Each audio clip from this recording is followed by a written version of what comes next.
everyone. If you're watching this live or if you're watching it back, welcome back to the Hit or Miss podcast. We did say we did broadcast our last episode with the K9 and Company review, but you should all remember that rule number 1 is the doctor lies. So we're back. It's not a full sort of hit or miss episode as such. We're just going to be reviewing the Doctor Who special, which aired yesterday, which was obviously Revolution of the Daleks, giving our thoughts on that. But we will quickly, if Will and Andy here will permit me, deal with On This Day and news sections first. But without further ado, I should probably have introduced them first. I'm your host. I'm Mike, obviously. Hello. Hi, everyone. I am joined by the overlord, the boss, the leader of the podcast here. Will? I thought you were going to say Andrew there. I was like, how dare you? No, but thanks for having me on, man. No problem at all. Thanks for having me on my podcast, Mike. It's so nice of you. And that other voice you can hear is the king of inappropriate comments of the podcast. my brand new co-host going into series 2, the one and only Andy Kemp. Hello, thank you. Yeah, despite what you can see on the screen, I'm not joined by King Kong and Mrs. Witherby, although that would be one heck of a after school special, I'm sure. Hello, I heard there was a Doctor Who review going on. I'm not even going to try with King Kong. Yeah, no, that's probably best you don't. I can see we've got one viewer, so shout out hello to Mario Bowser 494, who I think is coming back on in series 2, if I'm not mistaken, but who's definitely been on before. Yeah, Jamie, I went on this cast. I don't know if you guys have listened to it, but to anyone that's listening to this that hasn't checked that out, do check out his podcast because it's a good episode and his other episodes are good as well. So advertising the competition, as you said, Mike, but there we go. Absolutely. Well, there's a lot of people with podcasts and they're all good, so we'll probably be shouting them out as they come on the show. Hello, by the way, to Dub Liam, who's also here. So, hello. I don't Jamie, know if don't even tempt me. Ooh, there you go. That's my impression done. No heart into that at all. Probably for the best. So yeah, without any further ado, which I think is quickly becoming my catchphrase, I probably should say that less. I'm going to jump straight into the On This Day section. As we're broadcasting live, this obviously relates to the date of January the 2nd. And as usual, guys, Andy and Will, if you want to jump in, give your thoughts on the things we're discussing, see if you know or don't know them or whatever. We'll deal with that as it comes. So, right, for January the 2nd, I'll just start with On This Day in 1944, the actor Stephen McKenna was born. And he played Dennis, the security guard who was killed by Tim Shaw in The Woman Who Fell to Earth. Hey! Sadly, that wasn't Salad Man. I was hoping. But... Yeah. Who did he play? Oh, bless. Who did he play? He just says Dennis, the security guard. He was apparently killed, and then his teeth were stolen, and the doctor found his body. Gotcha. Yeah, I think it was like near the crane yard, wasn't it? Yeah, something like that. On this day in 1948, the actress Deborah Watling was born. If you need me to explain who that is, then you're probably listening to the wrong podcast. But just in case, that is the actress who played Victoria Waterfield, one of the companions of the second Doctor. So between The Evil of the Daleks and Fury from the Deep. One of the better ones. Yeah, very good episodes as well, I think, for that period. So yeah. On this day in 1971, the actress Claire Rushbrook was born. She played Ida Scott in The Impossible Planet 2-parter. Oh, she was a good side character. Great side actress and great story. Yeah. She would totally be a good sort of actress to be a companion in future, I think. Yeah, she and the Doctor had good chemistry. That episode, I don't know if it's on the review schedule at any point soon, but just throwing it out there, that 2-parter has probably one of the best groups of side characters that any New Who episode has had. Oh, I agree. Every time I rewatch it, I'm blown away by just how good all the characters in that 2-parter are. Yeah, I don't know if it's on the schedule, but it's definitely something we can put as a potential series 3 along with the many, many, many others. But it's very weird because not like we're short for options. Yeah, exactly. Yeah. But they introduce all the characters, and then out of nowhere, you have 2 new security guards, a male and a female. And I thought, who are these 2? They're just there to rack up the numbers. They're there to die to the Huge pretty much Yeah. as soon as they turn up. Yeah, I think they must have just filmed it first and then thought, crap, we have too few people. We need 2 more. And then just, oh, you want the production? Get in there. Yeah. Exactly. Dear me. Yeah, Mario slightly mistook the episode for something else. I mean, Impossible Astronaut is a great one as well. So, you know. Yeah, oh, God, yeah, Impossible Astronaut's incredible. Michael was going to say, ooh, it's crap. Now what? How dare you? I will not stand for this blasphemy. Anyway, moving on. On this day in 1974, the actor, it says here, Toby Haydock was born. Again, if you're a Doctor Who fan, you know who Toby Haydock is. He has acted and stuff, but he's also a legendary fan. He makes the DVD behind-the-scenes stuff, the stuff for the Blu-ray collections. He moderates countless commentaries. He wrote Moths Ate My Doctor Who Scarf. He's generally just a bit of a Doctor Who legend. I'm hearing complete silence, so I'm guessing you guys aren't. Oops, I'm guessing I'm the only one that knows who Toby Haydock is. Oh, we should all know who this guy is. Proceeds to say a name that I've never heard of before. You've never heard of Toby Haydock? No. Have you listened to any commentaries on the sounds of it? Andrew hasn't either by that laugh. Okay, guys in the chat, there's 2 or 3 of you watching, and I can definitely see Mario and Liam discussing things. Just put in the chat, have you heard of Toby Haydock? I thought he was pretty hugely famous. He definitely has hosted on-screen sort of documentaries and stuff on the behind the scenes. Okay, so Liam recognizes the name. Yeah, Toby Haydock's amazing, great man. Mario, I'm not getting into discussing Marco Polo with you today. So if you want to see that back and forth, just hit up our Twitter pages. There we go. I'll move quickly along. On this date in 1980, the actress Catherine Bailey was born. She played Ms. Wickham, the Nazi spy, in the Sarah Jane adventure story Lost in Time. Oh, okay. Okay, yeah, I remember her. That's a decent episode. Yeah, it is. Have you just changed your name, Will? Yes. That's It's a nice feature. I've just seen it. I'm utilizing the features. You've got a subscription. I may as well use it. Fair enough. Yeah, why not? Moving again on. In 1980, the actor David Gayasse, I'm probably butchering that pronunciation, was born. He played Harvey in Asylum of the Daleks, an episode which I've revealed we'll be reviewing in Series 2, and also a hospital patient in the Torchwood episode Combat.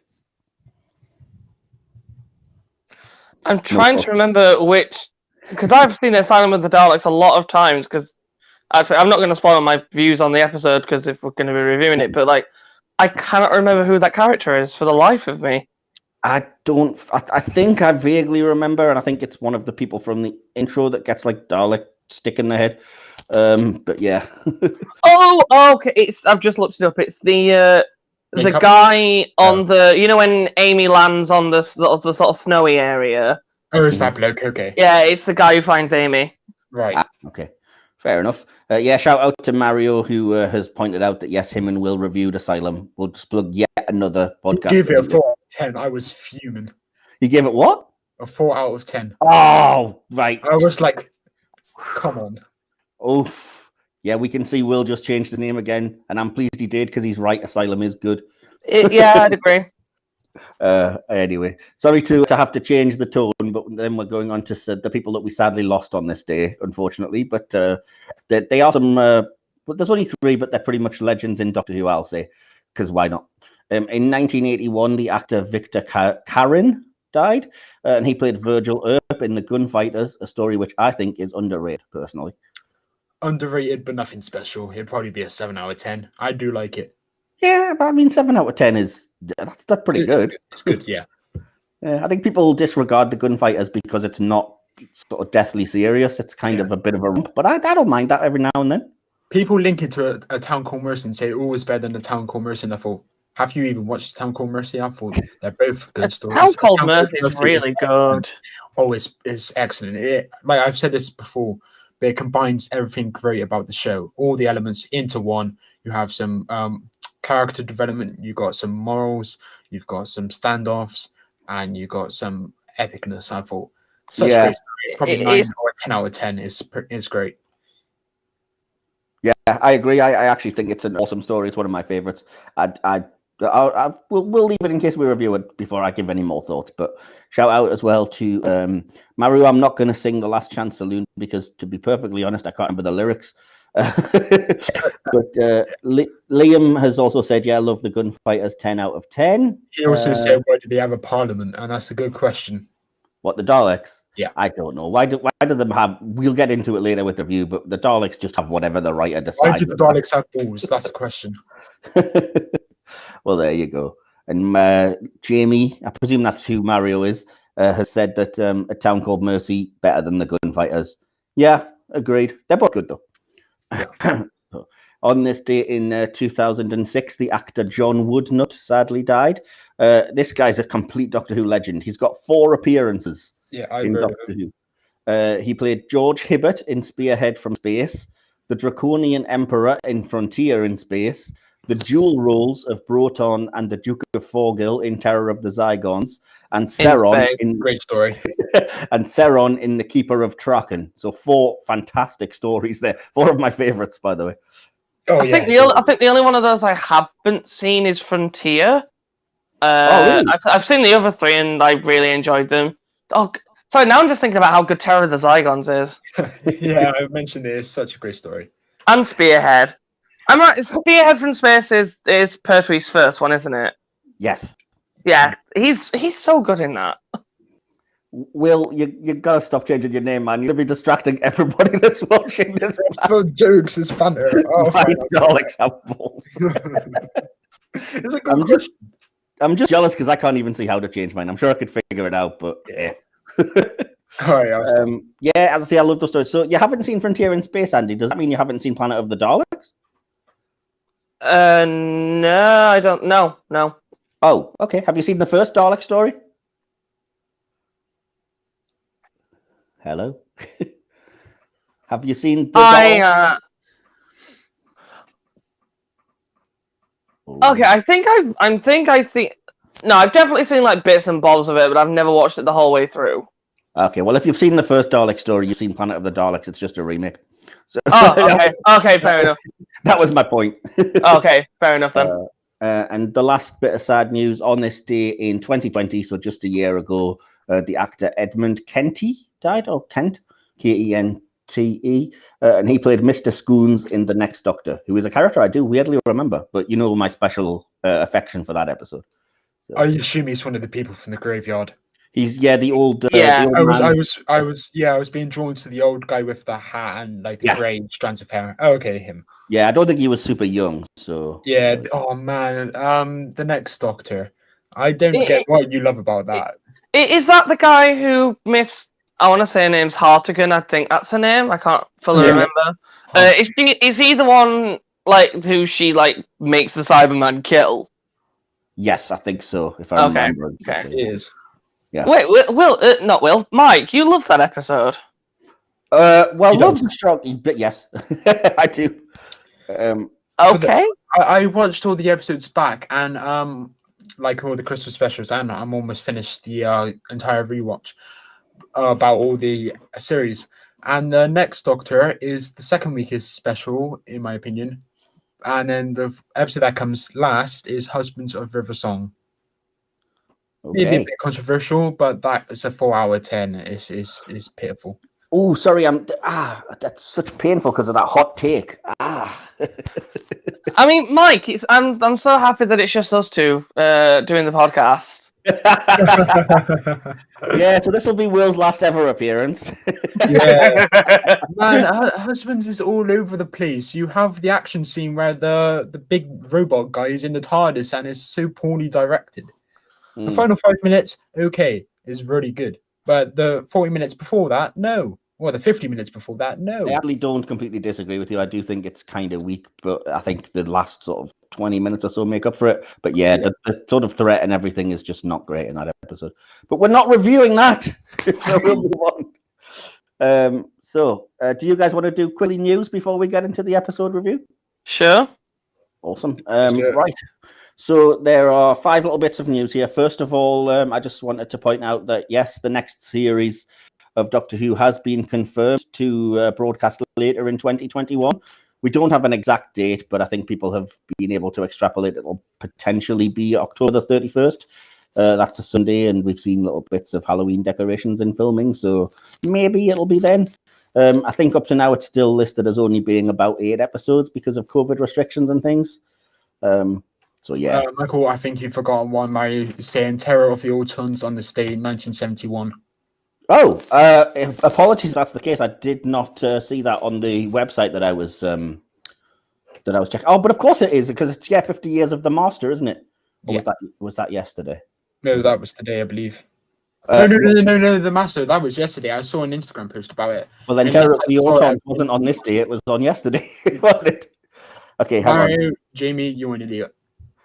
I'm just going to double check that. Hang on a second. I'm checking when this post was made. 12 hours. No, it may have been 12 midnight last night. And he said today marks 50 years since the Master first terrorized the Doctor. And I know that's why they're doing the watch along tonight. No, hang on. They wouldn't have posted tomorrow. That yesterday. So I think he's right. It was today. Yeah. Well, in that case, apologies. Yes, Terror of the Autons may well have aired on this day in 1971. Which obviously was the first appearance of the Master and of Joe Grant. So, yeah. Liam and Jimmy both agree in the chat. Apologies, I don't know why that didn't turn up on the page that I was on then. It's very weird. I'm just going to double check that so you guys quickly... News, Michael, news. Okay, so you know what? I'll just read the news. Please. The other bit of big news, I'll deal with it before the episode review instead of after the episode, which is how it was dealt with us. We have a new companion, everybody.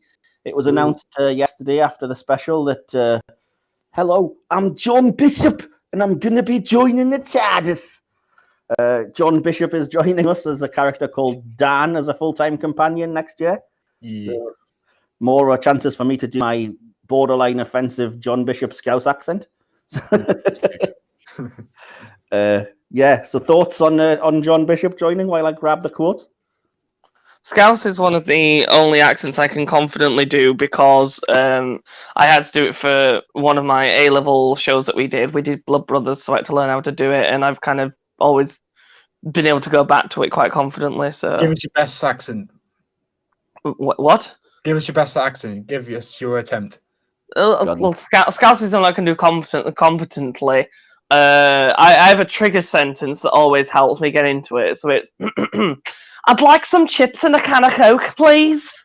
Hello, my name's John Bishop. I'll be the next companion on the next series of Doctor Who. I hope you're as excited as I am. That is Scouse, but I'm sorry, that's Cilla Black, not John Bishop. I know, it's not John Bishop. I don't have a deep enough voice for that. Mario, no, you can't. It doesn't work through text doing a Scouse accent. No, I learned ages ago that John Bishop has this weird kind of almost lisp, and it's just he's got that way of speaking that all comedians have, where it's kind of brash and loud. So it's like, hello, it's me, John Bishop. Hey, I can't believe these Sontarans are trying to fight us. If we're going on a trend of having comedians as companions, I'd love to see how angry Rod Gilbert would be on the TARDIS. Get these bloody Daleks out of here, would you? Anyway, moving along. I did have some quotes that I wanted to read out just while we're dealing with it. And again, apologies to any... Are we not sharing our thoughts on his casting? Yeah, go on. Yeah. Go ahead. Good for Andrew. No, I was just going to say, I didn't even know he did acting, I'm not going to lie. Has he done stuff before? Like, yes, acting-wise? Yeah, I did look this up because I wasn't 100% sure myself. And I looked up, he was in an episode of a Jimmy McGovern drama called Accused. And he actually got really rave reviews for it. It was a dead serious dramatic role. So I'm kind of cautiously optimistic now knowing that. I mean, I wasn't like pessimistic at all anyway, because I feel like every time they've had a comedian join the TARDIS as a companion, they've been at least good, if not great. Like, you know, Bradley Walsh, for what little material Graham sometimes had, I thought Bradley was always fine as Graham. I think Matt Lucas really got into his role as Nardole. And I don't think anyone would deny that Catherine Tate as Donna was pretty phenomenal. So, you know. Yeah, that's the absolute bar to reach, isn't it? I mean, if we get another Catherine Tate, She was fantastic. So Yeah. I'm sure you'll be saying not so much Nordal. The rant you went on about glass nipples in Twice Upon a Time review, I was like, it's funny. I didn't. Well, I don't like some of them all. You did. One of my favourite things they did with Nardole, just comedy-wise, is the fact that I don't know if you watched. I can't remember what the show was called now, but back when Stephen Moffat was showrunner, I don't know if they do it now, but after every episode, there was a show that went up on YouTube with, I think her name's Crystal D. I might be wrong. Oh yeah, Crystal D. That's a star. No. Wait, what? I know who you're on about. It's like a different. I know who you're on about, but it's a different kind of pronunciation. But yeah, Crystal D. That's a porn star. It's not. Wait, what's the name I'm on about? Her name is Crystal, isn't it? Yeah, Crystal D. That's her name. Crystal. I don't know. Yeah, I know who you're on about. Yeah, carry on. Don't worry about it. Anyway, there was like an on-running thing with it during series 10 after every episode where they'd whoever the guest was, they'd have them like rate the core 3 characters' hair. Yes. So because Capaldi's hair got more and more wild as the series went on, and obviously Pearl Mackie always had the most amazing hair. And it became an on-running joke that Nardole just had invisible hair, so they kept ranking him highly, and then they actually brought that into Twice Upon a Time. Yeah, that was where which that I quite liked. That was a nice little in nod there. I liked that a lot. Awesome. Just on the sort of casting of John Bishop as Dan, I'll just echo exactly what Jamie has said, because those are my exact thoughts. Would have preferred just Yaz, but I'm still excited for what he might bring to the table. Yeah. Did you have anything else, Will, that you wanted to say about John Bishop as Dan? Like you guys said, I had no idea he did acting, but I knew he was a comedian, but I've never seen his comedy. But my nan has, and she was very optimistic about it when it was actually announced. So just going by her judgment, I think he'll be great. But then it's the argument about should it have been 2 females as opposed to having another companion. And I thought, whilst it would have been nice to have 2 of them, why not have another one? But it just depends on the stories and the quality they're given. It doesn't matter about the amount of people, because Moffat could juggle 3 at a time with Amy Rory continually in Series 6 onwards, and also River Song at times, and he did so really well. So it's not about the amount of companions, it's about the content they're given. I understand the apprehension though, because obviously, like, for the entirety of the Witch career so far, we've had her, Yaz, Ryan, and Graham, and I don't think I'd be alone in saying that I don't personally feel like Chibnall did the best job juggling all of that at once. Mm-hmm. Now I know we've lost 2 of them, and we're getting just John Bishop now as an extra, but given his track record, I'm a bit apprehensive about whether or not Chris Chibnall's going to be able to balance that, especially since the next series is going to be shortened due to COVID. Yeah, I completely agree, and I think that was my kind of argument, was that it's not that you can't do that many companions. I mean, the first Doctor travelled with Barbara, Ian, and Susan, then Susan was by Vicky. It works, but I think I was saying something on Twitter yesterday that I think Chibnall's kind of proven ever since Dinosaurs on a Spaceship that he just keeps on throwing in way too many characters and can't juggle them. I think that's one of the biggest problems with that episode, is that you've got the Doctor, Rory, Amy, Brian, Nefertiti, Riddell, Solomon, the 2 robots. It's way too much, and I don't know why he wanted to introduce like a full set of like 3 companions, then 2 extra companions. He didn't do that bad with all of them. He juggled it for what it's worth. The amount of them there, he did a really good job. Well, not a really good job, as in it wasn't like the most compelling episode ever, but for the amount of characters, he did juggle them. He gave them all nice moments, 1 or 2 nice moments. I disagree. I think that at least 2 or 3 of them were unnecessary. I think that's the problem, is that he doesn't know what to do to kind of give everybody those moments and characterization when there's too many. And I do worry that being a new character, that Dan will get a lot of the focus, and then it'll just be like Yaz not getting, as everyone keeps complaining about, not getting enough kind of characterization and stuff. But I will say, just kind of linking it into what we're going to be talking about anyway, just as like a bit of a heads up for Revolution, I will say I think Yaz had a lot to do in Revolution, which was really nice, because it did show how she was without a doubt the most competent of the fam. At least in my opinion. Fair enough. Oh, I'll get to that. Okay, so Yeah, I'll just quickly get into the quotes because I did promise Will that I'd read them, so he didn't read them himself. So this is just regarding the casting of John Bishop. Speaking about the show, John himself said, "If I could tell my younger self that one day I'd be asked to step on board the TARDIS, I would never have believed it. It's an absolute dream come true to be joining Doctor Who, and I couldn't wish for better company than Jodie and Mandip." So seems pleased. Aw. Chris Chibnall, the showrunner, adds, "It's time for the next chapter of Doctor Who, and it starts with a man called Dan. Oh, we've had to keep this one secret for a long time. Our conversations started with on even before the pandemic hit. The character of Dan was built for him, and it's a joy to have him aboard the TARDIS." So that's there nice. you go. Matt Strevens, the executive producer at BBC Studios, said, "It's been a total joy having John join the cast, and we've been having a lot of fun on set already. We can't wait for you to meet Dan when the show returns later this year." And finally, Piers Wenger, controller of BBC Drama, said, "We are beyond thrilled to have John Bishop joining Doctor Who alongside Jodie Whittaker and Mandip Gill. John is a wonderful addition to the show, and we have no doubt that the next series is going to be another thrilling set of adventures for the Doctor." So, Cool. Will, what's WG? Few game shows. Makes more sense. So yeah, excuse me. That was that. Just quickly moving on to a little bit more news. There's only a couple of things. The other bit of news I have here is that if you guys didn't know, obviously we lost Doctor Who from Netflix from yesterday. So if you were using Netflix to watch Doctor Who, frankly, why? Because it was terribly edited American versions anyway. But also now you can't watch them. So physical media rules, yay.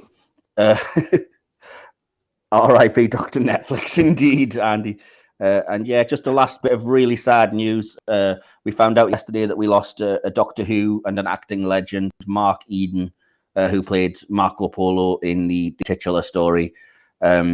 Sadly, a story that doesn't exist as such, so we can't really see any of his performance. We can hear it, though. And he did also do a brief guest spot in An Adventure in Space and Time. And he's also really well known in acting circles for playing the villainous Alan Bradley in Coronation Street. So to quote a tweet that I saw yesterday, "From the roof of the world to the front of a Blackpool tram, he was an absolute legend, and he'll be fondly remembered." So R.I.P. Mark Eden. Cool. Right, so that deals with the On This Day in the News. So now all that's left to do is what we came here for, which is to review the episode. I'm going to hand this over to Will because, to be perfectly honest, he's the only one of us prepared with full notes. So, without further ado, Will, take it away. Cool. So, as usual, I'm going to start with my logline. I don't know if you guys have a logline as well, but that's how we always start it. So, I'll go with mine. I put a thrilling romp of an episode that sets the stakes very well. The highlights of the story are definitely definitely full of the character pieces, which have a great, heartfelt, full circle resolution for the two companions. An end that will live in a memory, but not particularly the companions. And that's it. Okay, cool. Just by the way, guys, if you're in chat, can you let me know if you can hear me all right? Because I think it's displaying that I might have a weak signal, but I think I'm okay. I can still hear you perfectly. Yeah, cool. I'll give you my log line quickly then, Will, because I did write one. I've just said, an episode that feels long awaited and with a lot on its shoulders. Before even going in, we knew it'd have two kinds of Daleks, Captain Jack, two companion departures, returning villain Jack Robertson, and have to wrap up or deal with cliffhangers left behind from Series 12. No pressure then.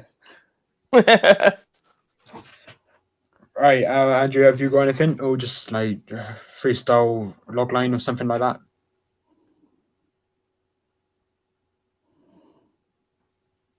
Hello? Apparently not. So I'll Are you there, Andy? Hello? Hello. Do you have a freestyle? I was talking, that's weird. Oh. Can you guys hear me all right, or do I need to drop out and come back? No, I can hear you now. That's fine. Okay. No, I was just saying I'm doing this completely on the fly because when we first mentioned the possibility of doing this today, essentially yesterday, one of my close friends lives in the flat above us in the same building, so we're allowed to see her because like we have to share stuff in the building anyway. So COVID restrictions don't really apply. Yeah. So we had her and her her partner who she's bubbling with. So technically, like, he's our bubble because he lives on his own. We had them down for New Year's Day dinner yesterday, so we did that whilst watching Doctor Who. They didn't leave until 2 a.m, and then we went to bed. And then I got up like an hour ago, got ready, and sat down to record. So yeah, I have no notes. I'm doing this completely on the fly. Fair enough. So no logline for you then? No. Okay. That was a very long-winded explanation for me saying no, I didn't have one. Right, yeah, okay. Because this is kind of last minute. Yeah. So we didn't actually ask you to join until yesterday. That's completely on us. I'm sorry.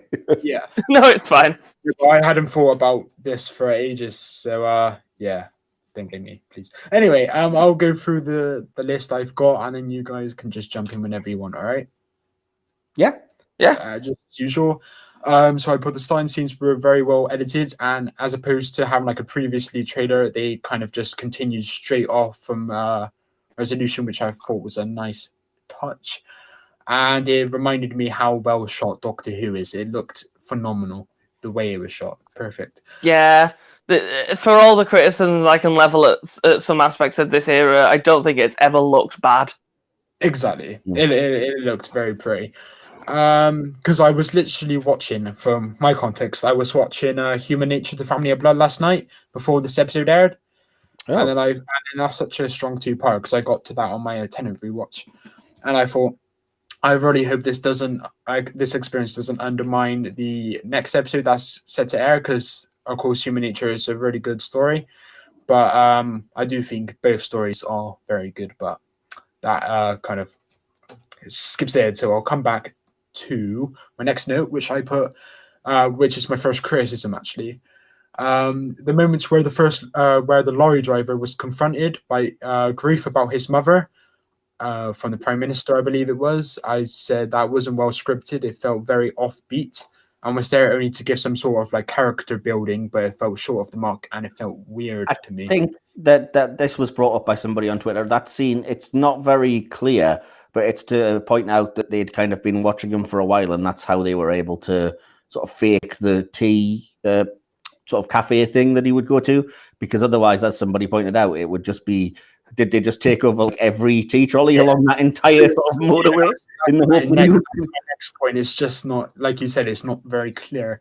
Because my next point is literally the character that poisoned the lorry driver, her motives. Why did she do that? Who was she working for? Who was she? And where did she take the Dalek? All the questions that weren't answered. No, they were. It was Jack Robertson was tipped off by Joe, at that time the Defence Secretary, and they were working for Jack, and that's how he acquired the Dalek shell to create the drones. It wasn't clear to me. Like you said, the tweet he mentioned, it wasn't clear. That part was clear to me.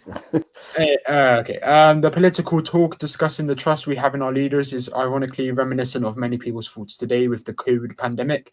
I did say later in the episode that I do think it was a nice addition to kind of confront these problems head on and not just sugarcoat it. But we'll get on to that. I said we didn't need any loud gold-esque music to make us feel shocked by the riot scene. Akinola's score was subtly brilliant, and I must say throughout the episode his score was really, really strong. And the way it was shot, the way it was filmed, the way it was acted, and the way it was scored, the very brief, not the brief, just like the subtle score, it was great, and it made that scene more impactful, unlike a Gold moment where he would have just made it really bombastic. And while that probably would have been impactful as well, I do opt for the subtle one for this particular movement. It was great. Yeah, I was kind of digging the sort of the almost techno-y music that came in as the Dalek first emerged. Yes. To fight off the rioters. That was quite cool. I quite liked that. Okay. Absolutely. Mike, do you have anything to say? No, I'm not really just up to where you are at the moment. I just said that I love the opening part, even though it was a little bit cheesy with the Star Wars long time ago reference. But I appreciate the joke that it went a long time ago, far, far away, and then 2019 Cheltenham. Yeah. Yeah, and then I love how it ties into Resolution because that's an episode that I liked anyway. But the plot idea does kind of make the Doctor look a bit negligent. She just left a Dalek shell there and was like, never mind, don't worry about it. Yeah. I mean, in all fairness, I don't think she expected someone to just come along and be like, "Oh, I can make one of these." Yeah. I was going to say that I did like the fact that it was essentially a continuation of Resolution. It almost feels like, almost like a second part to Resolution that just aired with a series between it. It was kind of like weird in that, but I do quite like the idea. I don't know if he's actually going to do this, but I do think it'd be quite cool if Chibnall for his first 3 specials just did like a Dalek trilogy. That's what I was going to say. I've got a feeling that's exactly what's going to be happening. I wouldn't be surprised at all. So we had like Resolution and then Revolution, and then like the third part's going to be like the big conclusion to all of this. Retribution of the Daleks. Retribution of something like that. Awesome. If you guys want me to move this on, I said the reveal of the Daleks was awesome, and their special abilities were mostly cool, but the loud sonic wave thing felt very unnecessary, at least not necessary to deal with the people that were clearly under control from the first 2 powers. It was a fake riot. That was the point. You were just were showing off what it could do, but it wasn't real. Right, because I thought that was a joke, he said. No, it was a staged thing, because that's why he said they're not using CS gas, but in a real situation it would be. No. He said it's not real gas, but he said I wouldn't mind if it was. Yeah, because he doesn't like people, but they organized the fake, right? It would still be that gas in a real scenario. Yeah.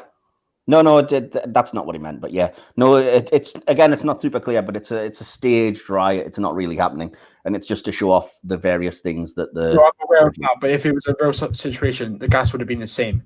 It wouldn't have been poisonous gas. He said, no, it would have been poisonous. That would have been tear gas. That's what he was saying. But that wasn't what they were using for the display. It was just like smoke or whatever. Yeah. Okay. I said the corruption talk, very relevant, and I believe this edition was perfect. It was perfect for a show like Doctor Who. Am I still coming through? Yeah, I can hear you. Yeah, I can hear you. Just because I was trying to say something there, and I don't know if you guys could hear me because you just talked completely over me. No, I couldn't hear you. Sorry. Okay, fair enough. No, I was just going to say, the whole idea was that it was a staged riot to show, I can't remember what her name was, but the defense secretary, what the defense drones could do. It was just like a thing to get her on board with this idea. Yeah, the character's called Joe Patterson. I just looked it up. Okay, thank you.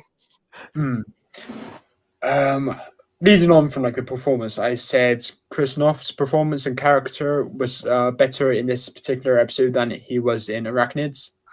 Definitely. Yeah, I still think Carrie should have ended up with Aiden personally, but that's neither here nor there. Who and who?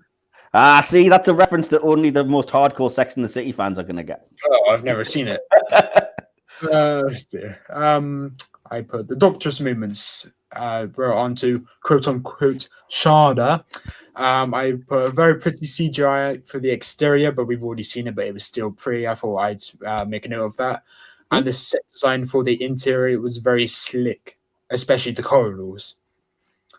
The corridor sort of with the sort of arrow light sort of guiding her down was quite a nice shot. Yeah, it was very pretty.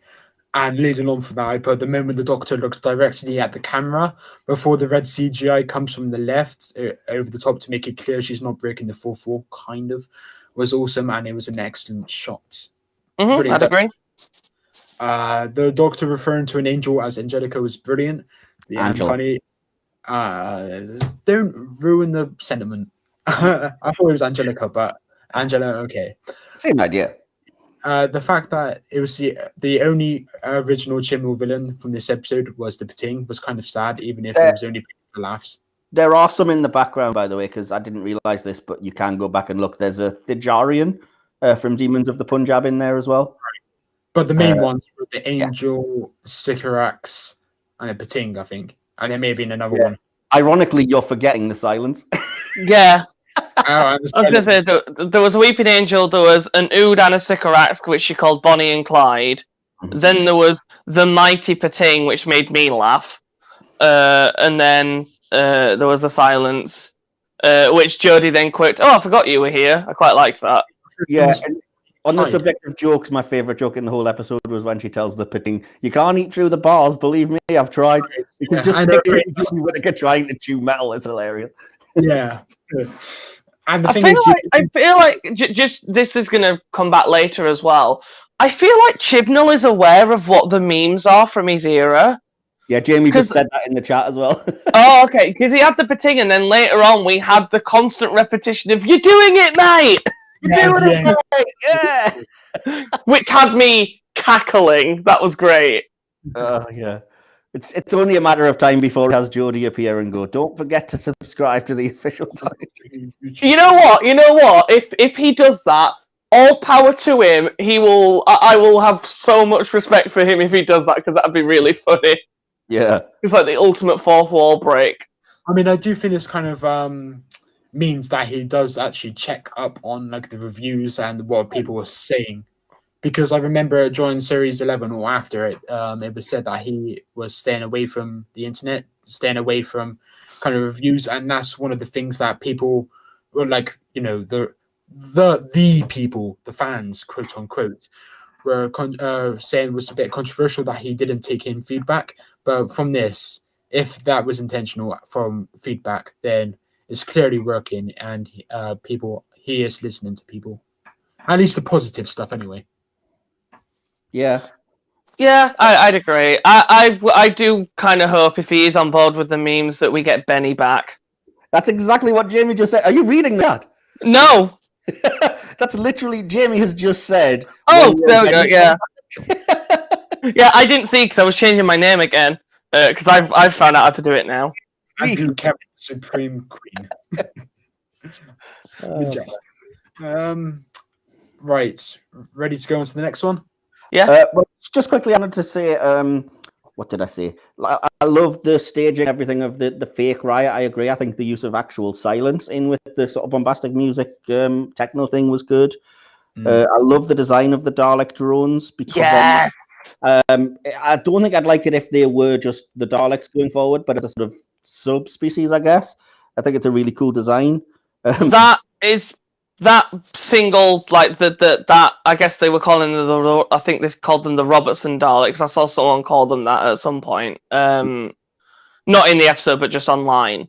That design on its own might be my favorite redesign of the Daleks. I loved it. I thought it was really, really cool. When they're actually not flying and you get just the presence of them, I think they look aesthetically very technologically beautiful. It's it's the like sleek black and silver. Oh, I love that design. I thought it was really cool. When they're like turning, I think like when the Bronze Daleks came back, I thought, yes, these are the Dalek redesign was great, but I still don't think anything can be those Bronze Daleks. Yeah, I think the reason I like it is that I think I also found it believable that if it was kind of stood, if you had no idea what Daleks were and it was stood somewhere stationary as like a defense drone, I can believe that people would just think nothing of that. Whereas it's similar in the Series 8 two-parter, where the Cybermen were just standing there for a couple of minutes and they were taking pictures with them. It was similar with the Daleks in this episode.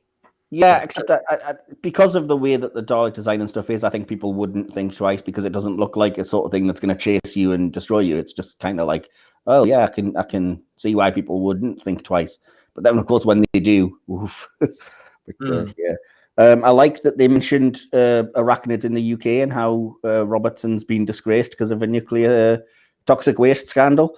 It's nice that they didn't forget to address that. And I wish I could remember who tweeted this, but I also do love the fact that, again, one of my biggest criticisms with Series 11 was Chibnall's whole, we're not going to have any returning monsters, forget the past kind of thing. And then we've quickly gone from that to let's throw in as many past monsters into our Dalek sequel as we can for the lols. Which is just... Yeah.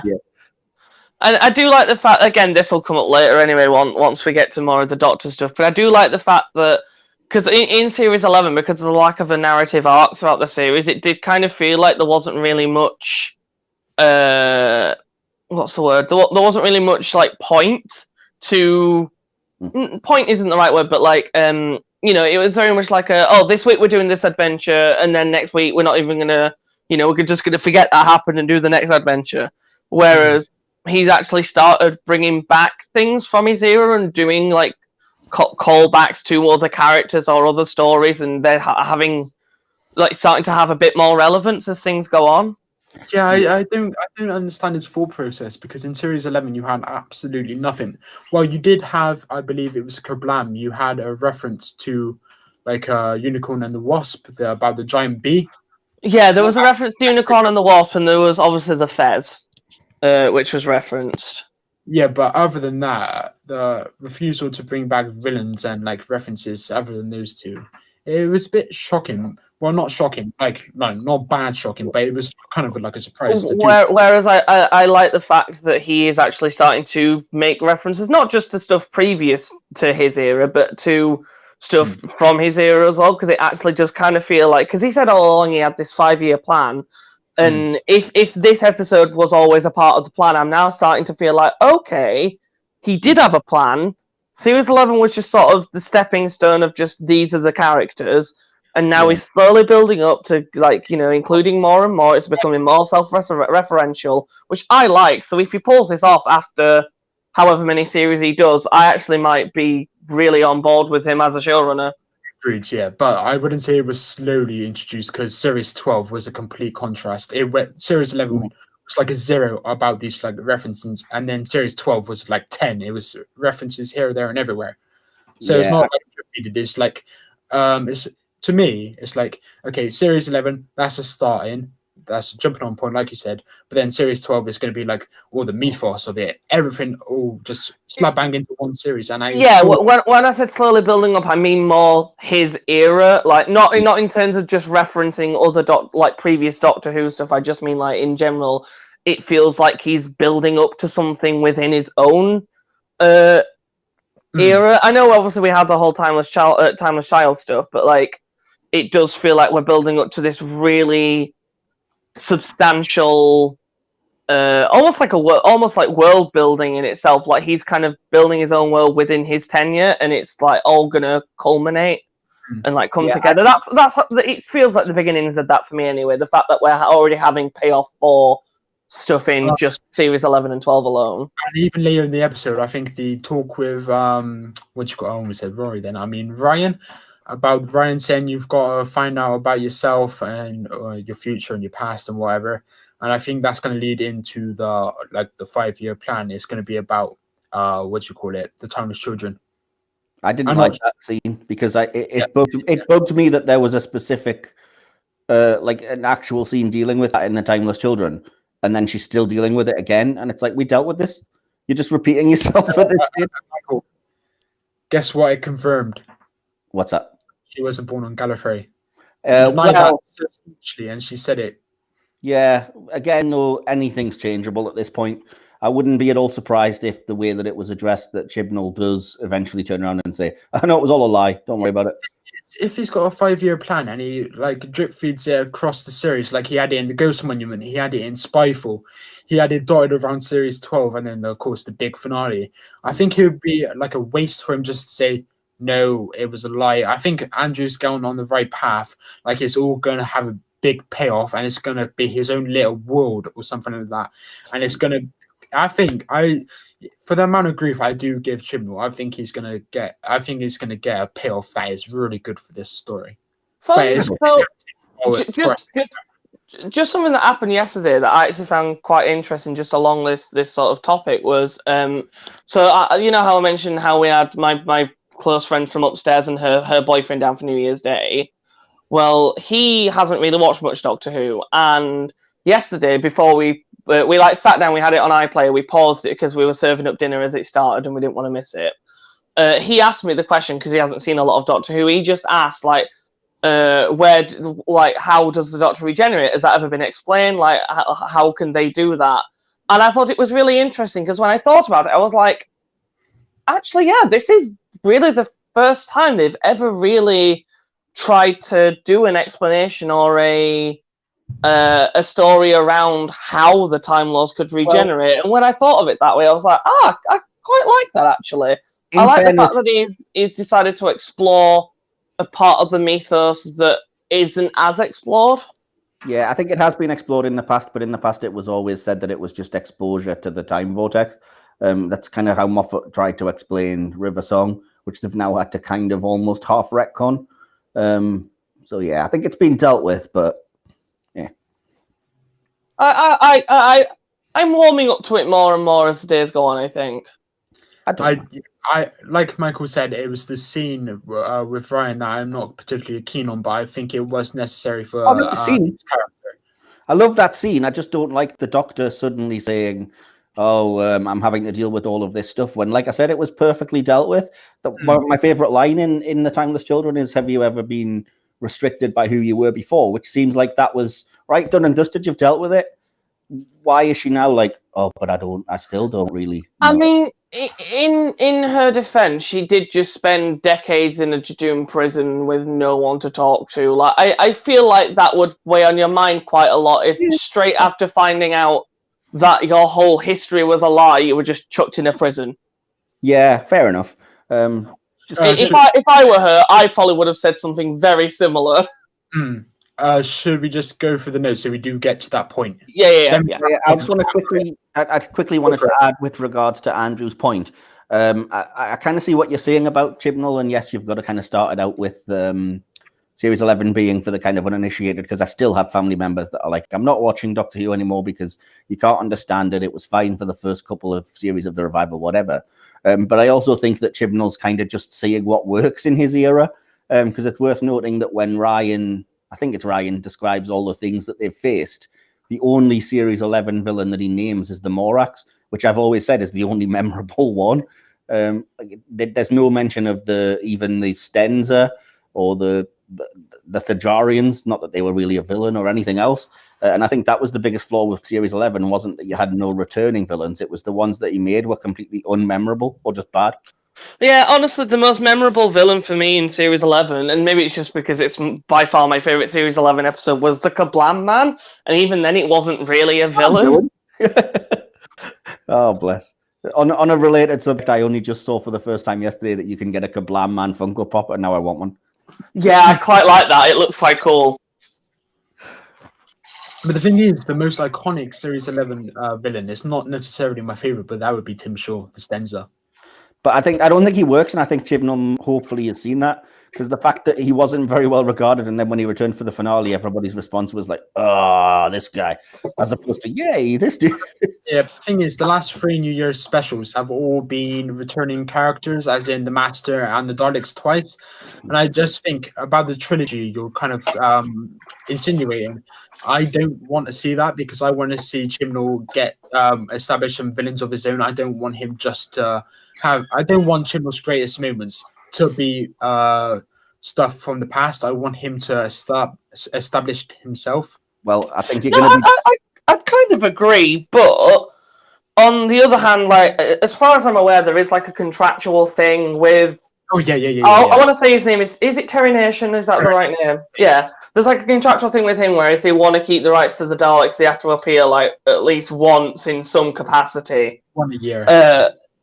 So I quite like the idea of just having his first 3 specials being like a Dalek trilogy. That just, I don't know, I just really like that idea. And it keeps the contract, and if it gives us a kind of long stretched out 3-part story with the Daleks, and both of the first 2 parts have been pretty good in my opinion, so I'd be up for that. Yeah, but even in the Wedding River song, you had like a 5-second clip of a Dalek, and that was it. And then there was the pilot where they appeared for like 2 minutes. Yeah, and I just think, if Chibnall's got a 5-year plan, he's only going to stay here for 5 years. Like, that would mean in like another 2 years, like maybe another 2 series leading into the 60th. I don't want him just to be known for the Daleks, the Daleks and the Lone Cyberman. I want him to have a villain. Like, what villain would you? No, I agree. I completely agree with your point. I'm just also making a point of saying that I don't think that has to detract from the fact that both of his Dalek stories so far have been very enjoyable. Yes, yeah.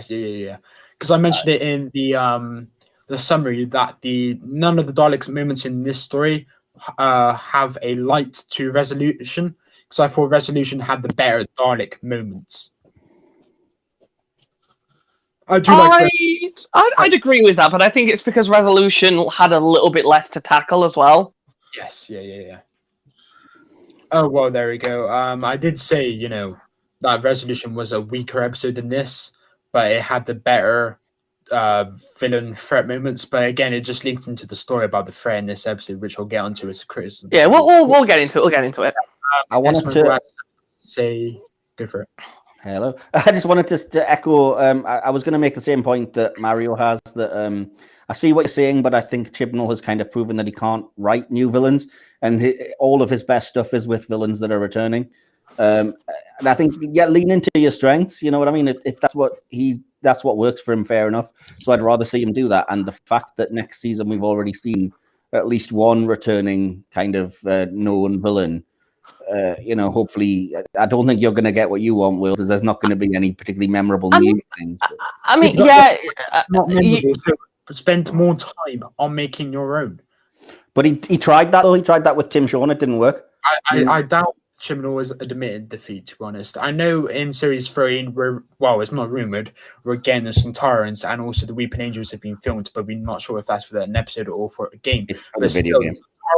Yeah, I don't think the Weeping Angels are for the series. Okay, but still, the Centaurans, and I get the point that Chibnall can write his own, and that I think, like you're saying, he's like admitted defeat. He can't do the villains. He's just going to do returning, but then that doesn't leave a legacy, or unless he just blows out of the water with the returning villains and makes their best ever story, there is no legacy. Make your own villains. I don't think he can't write any villains. They're not memorable, but I enjoyed some of his. I think the Skiffer from the Tesla episode were perfectly serviceable. They were quite fun. The thing is, I completely agree. I think Chibnall's villains aren't even that bad. But they're just not memorable. His attempt of Moffat silence, Chibnall Stenza. That's what he tried to do, and that's what I'm saying. The Stenza are the most iconic. Another one as well. Even though the episode itself is kind of very, very sort of divisive, and I don't think it's a particularly great episode, I thought the dregs were really cool. I thought they were a pretty neat design, even if Orphan 55 itself wasn't the strongest episode. I agree. I do like Orphan 55, but the thing is with Orphan 55, the villains, most of the time, it was just close-up set in a studio, and they didn't actually move about. It was just character. It was just character shots. It was like a close-up of them, like them screaming. And it was similar in The Day of the Doctor with the Zygons, but the Zygons actually had time to move about. They were actually seen walking around. The dregs were not, and I think that's the biggest flaw that episode has: the direction. But I do love the dregs design. Anyway, we went on a huge tangent. Yeah, I'm trying to get back to the points here. Would you two allow me to go through the points? Go for it for me. I don't know where Mike is. Has he gone quiet? Hello, I'm here. Hello. Completely forgotten what point I was going to make. Yeah, I want to just reinforce. I don't think Chibnall's particularly good at the whole. He's done decent new villains, but the ones that he attempted, and I hate the Stenza because they're a rip-off of 1,000 sci-fi cliches. They're the Herodian from Star Trek. They're the Predator from the Predator movies. If you're going to invent a new villain and it's still just a terrible collection of cliches, just use the ones you've got. Whoa, Jamie, you have annoyed me now. Well, what's happened? Moffat is rubbish at returning villains, but is great with the new ones. Chibnall is the opposite. I completely disagree with Moffat. Have you seen the Series 5 two-parter? He dealt with those villains really well. I just point to Misty, really. He did well with the Daleks in the Big Bang, and I cannot wait until season 2, where that episode we actually review. Me, you, and Andrew. Oh my God, Andrew! I know you like that episode, but Michael, I will be furious. I know I'm going to be mad. I know I'm going to be. My rebuttal for that Moffat comment would be just watch the season 10 finale. Exactly, the Mondasian Cybermen were really well. Yeah, the Mondasian. In my opinion, as much as I did really enjoy. I mean, we've already reviewed it, so I can share. I don't mind sharing this, but as much as I love Haunting of Villa Diodati and thought Ascension of the Cybermen was pretty great. And I do like the way that Chibnall handled the Cybermen. I don't think anything has come close to topping World Enough in Time and The Doctor Falls in terms of New Who Cyberman, at least. That is far and away the best Cyberman story in New Who, in my opinion. I like them both, to be perfectly honest. I think the more times that I rewatch Ascension of the Cybermen and the Timeless Children, the more I like, particularly the Cybermen parts of it. So I like them, but I do agree that I think World Enough in Time / The Doctor Falls is probably the better of the two, but I think they're both really good. Also, my last comment on the Chibnall monster thing, just before we move on, just because I did think of it and then forgot to say it, is I personally am excited to see what he does with the Centaurans, because he has proven that, as we've said, he has proven he is more than competent at writing the returning villains, and considering the Centaurans haven't really appeared as villains in Doctor Who since 2008, it's going to be enjoyable to see what he does with them, because I imagine they are coming back as villains, which will be fun. It'll be nice to see them as villains again. Anyway, right, next point. Will, move us on before we just talk about this for 2 hours. Yes, okay. Another criticism, kind of. I put the Doctor telling herself stories is on paper a nice idea, but was edited poorly. It kind of dwelled on one scene to one angle too much, and I think it should have been chopped and changed around. But it was much more convincing in Night Terrors when the Doctor riled off the stories very quickly. Thankfully, Jack knocks and it's all over. It was kind of nice scene, but it wasn't executed that well, in my opinion.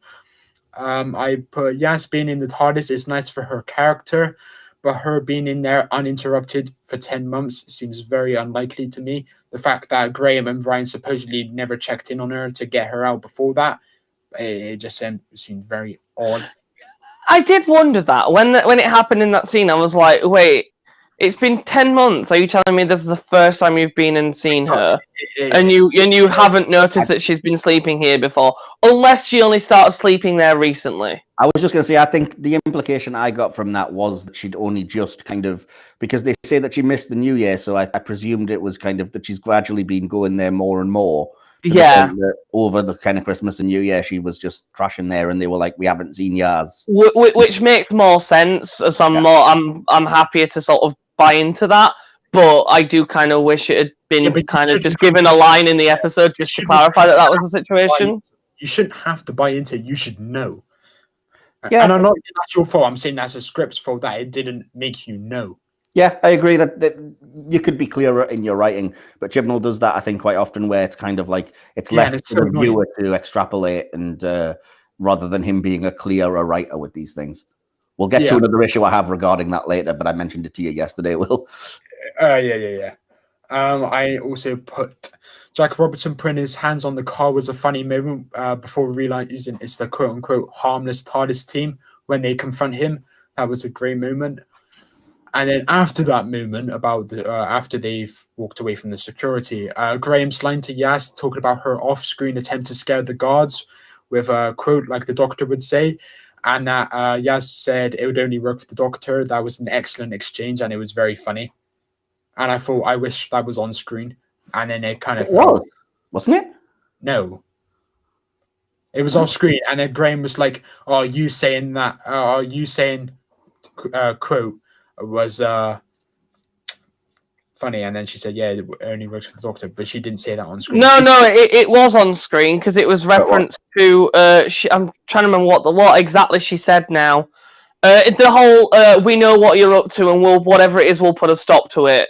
It was something like that, and then Graham commented on like, "Oh, nice try using the Doctor approach by saying, we don't know what you're up to, but we'll stop it." And she's like, "Yeah, it would only work for the Doctor." It was on screen. I'm an idiot, should I say? Okay. Yas being in the no, I said that. I put Jack gave a downbeat performance. Should I say John Barrowman? Which I'm not entirely sure about initially, but considering the context of an episode, it was a great decision. Yeah, I was pleasantly surprised. I mean, I know John Barrowman's a good performer anyway. Obviously, he did, he's appeared in Doctor Who multiple times. He was one of the people that, consistently carried Torchwood. I was happy that he wasn't quite as over bombastic as I expected. There were one or two moments where he was a bit, But, Yeah, but I think they were understandable. Like the moment he first appeared and brought the Doctor out, I think he's allowed to be a bit elated by doing that. Like I would be. Yeah. But all about that, I put the CGI bubble was ridiculous, but that's Doctor Who, and I'm not sure if they could have done much better. I liked it, and I wasn't Yeah, sure. I quite like that. That's what I'm saying. It's ridiculous, but that's Doctor Who. The CGI wasn't the best, but it was like you can allow it because it's weirdly good. That's the point I'm trying to get across.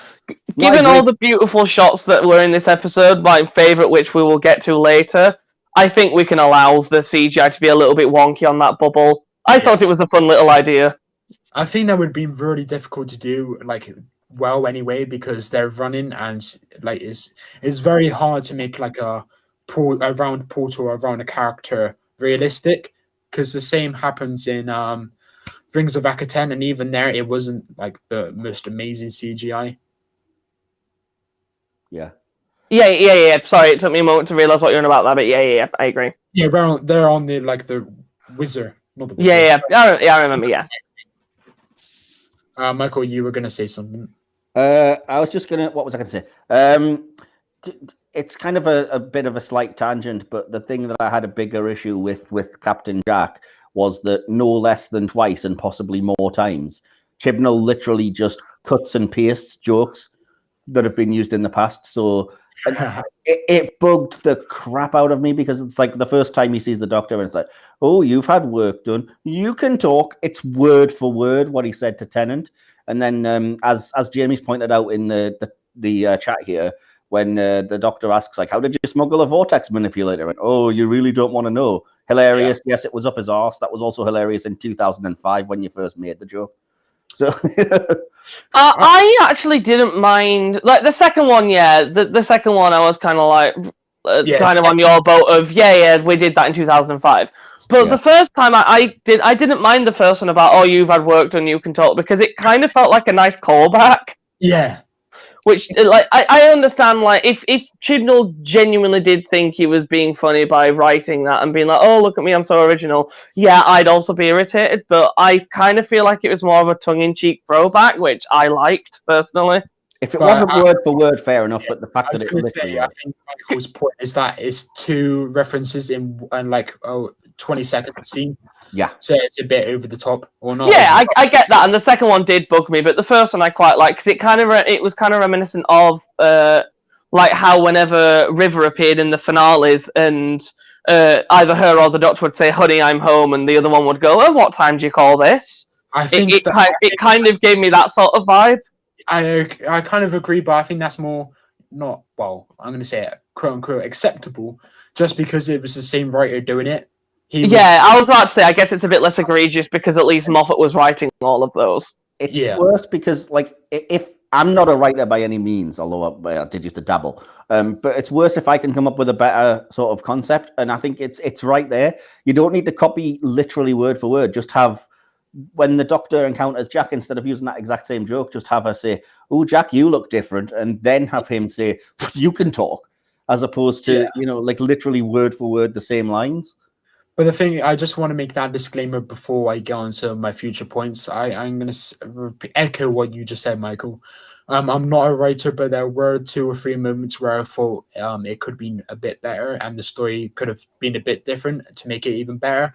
But then again, I'm not a writer, but I just think from personal enjoyment, I think certain moments could have been dwelled less upon and could have just got to the chase. So yeah, that's for the future.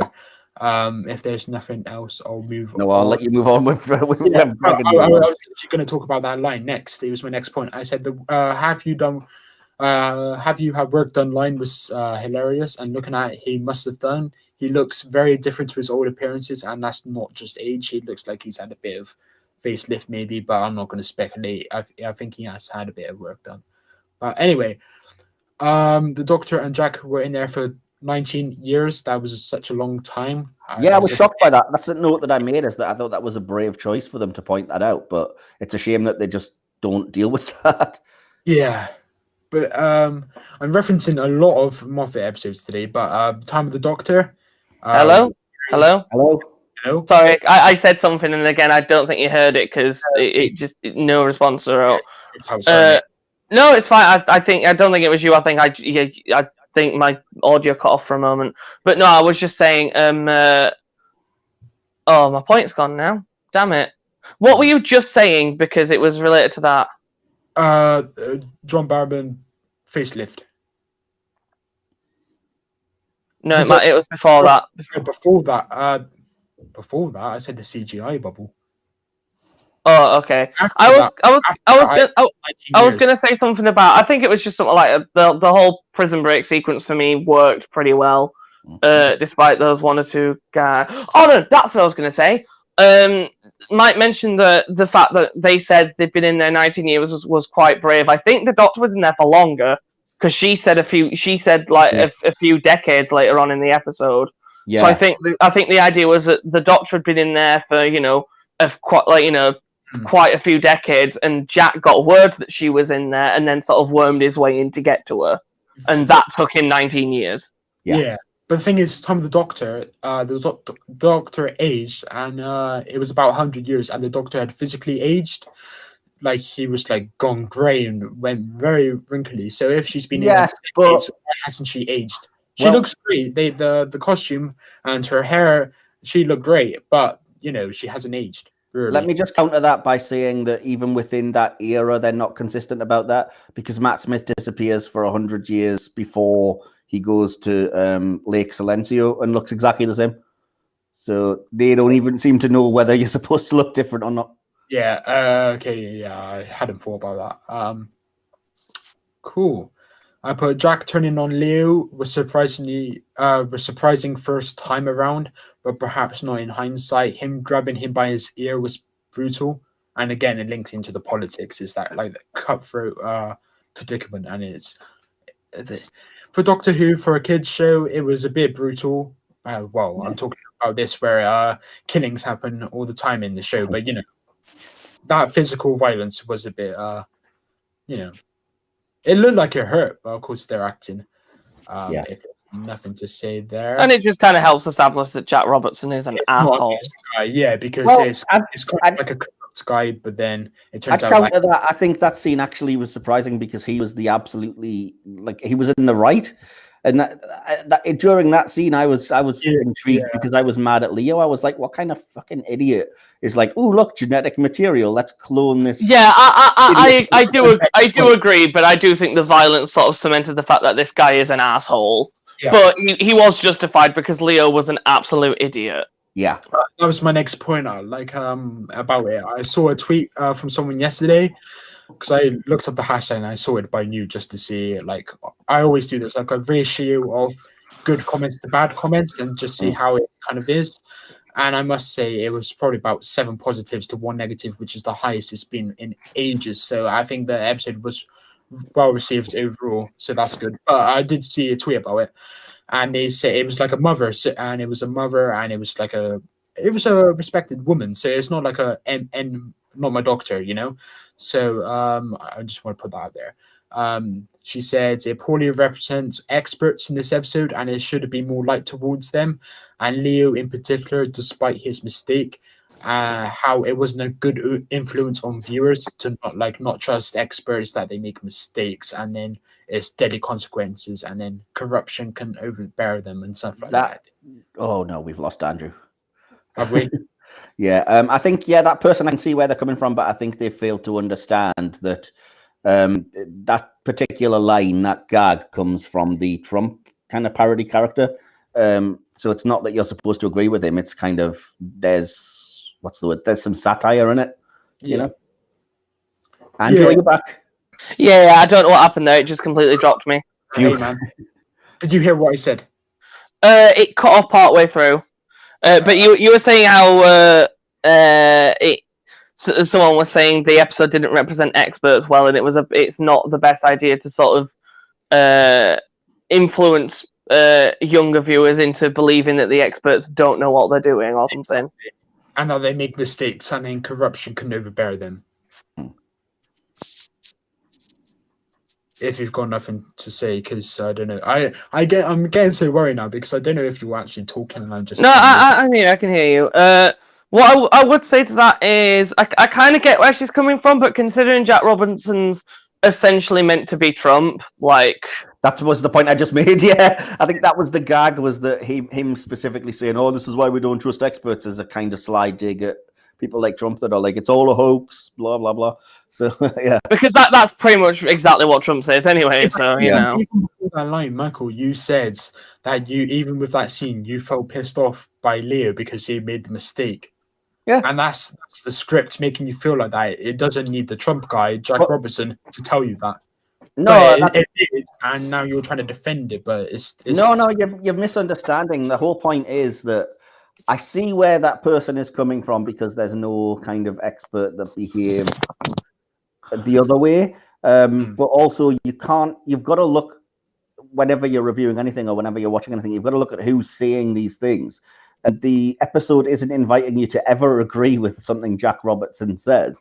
So when he like I said, I think that's a bit of satire when he's like, "This is why people don't trust experts." You're supposed to be like, "Oh, he's one of them idiots." You know what I mean? That'll like, obviously in this case he may have been right, but that doesn't mean, you know, that this isn't an excuse to disregard everything completely. You know, this is I'm with Mike on this. But they portrayed Leo as such an arse because he's one man. Yeah, because it's a couple of points away, so I'll just get to it. I said the mutants looked great again. It's Alien in Doctor Who. Why Leo had to open the box when it's obvious an alive creature isn't going to willingly burn to death is beyond me. Why didn't you just? We literally said that as that scene was happening when we were watching it live. Me and Phil both said, "Why not just chuck the box in there, you stupid idiot? Yeah. Why would you open it?" I exactly the same here with Manan. We said the exact same when it was happening, and then it was just like, of course that was going to happen. Of course it was going to attack. Don't get me wrong. The scene was cool, and the visual from behind of just watching the Dalek mutant wrap itself around him, it was cool to look at. But at the same time, it did kind of beg the question of why would you do that? I give that because it's a complete horror movie kind of cliche type thing, and it's like, you could say that about almost, at this point, it's a genre kind of staple idea. Plus, as somebody who's captured a spider before in a glass, then tried to throw them away and had it leap back at him, believe me, that sometimes you just don't think about how stupid these things are. Yeah, I get that.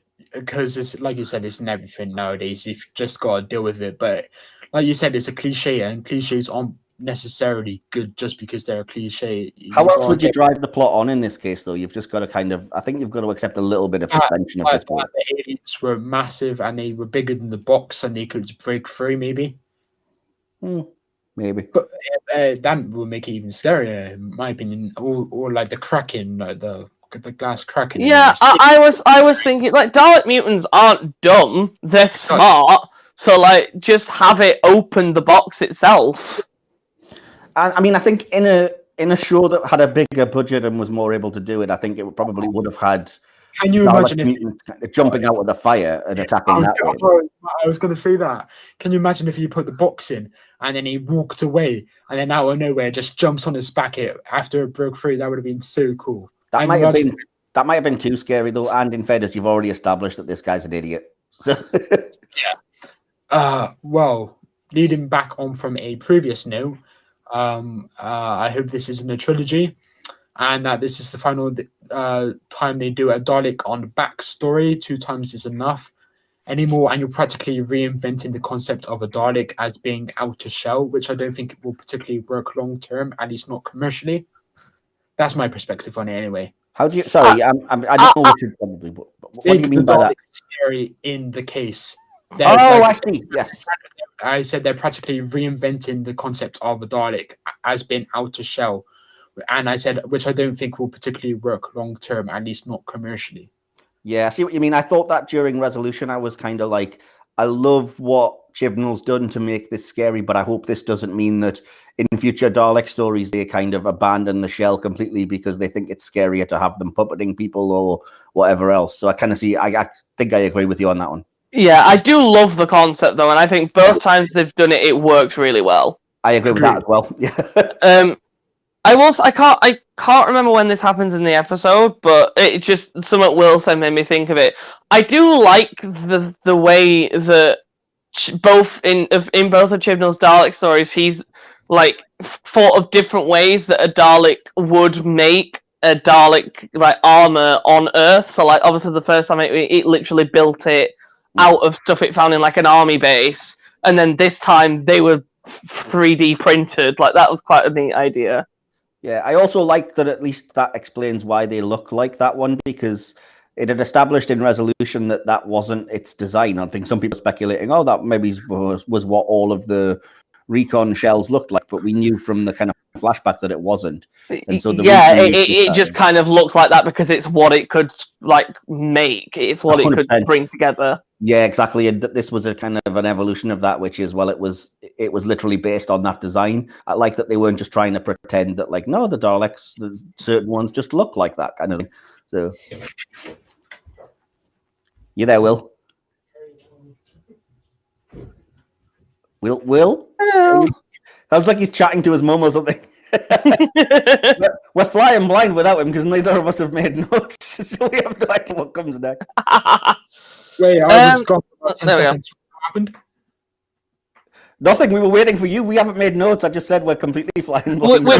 We were just discussing that I like both the ways that Chibnall has had the Daleks make their armor in both of these stories. I do like the idea. Would you bring them back in a trilogy? What, these particular shell designs, you mean? Yes. In a way, I would like to see them again rather than them being a one-off because I like the design. But as I said, I do like at least that there was an explanation rather than just pretending that certain Daleks look like that. Yeah, exactly. I will, in terms of seeing them again, in terms of continuity, probably not. In terms of my own, like, just, would I like to see them again? Yes, because I don't think we've got enough time of them being, like, threatening. Yeah, exactly. Yeah. I'll get to that later. The bridge scene, I've got. That's one of the most irking. The bridge scene, I'll get to it, but it's got the best element and it's also got the worst element. Yeah, I'll get to it. Anyway, I put back in the TARDIS. The exchanges between the Doctor and Jack were nice about Jack having a suite, about the prison, and the lines. I was in prison for being me, and I guess we'll find out. Line responding to Jack asking if she was feeling better are two lines that stand out for me, and they were excellent bits of dialogue. And I think this is where Chibnall kind of shines, just the character dialogue. And I thought, wow, sometimes like these character building kind of bits, and I think that was excellent dialogue. I think he was really good at it. Yeah. Sorry, go on. No, go on. I was just gonna say, you can tell throughout this episode that Chibnall knows how to write Captain Jack, and that's because obviously he had a lot of experience doing it throughout Torchwood. But like he understands the character, and at least I thought it came through in the episode because Jack, it was so weird having him back and realizing how long it had actually been since he'd appeared because it felt like no time had passed. Yeah, but the thing with Jack and Chibnall writing.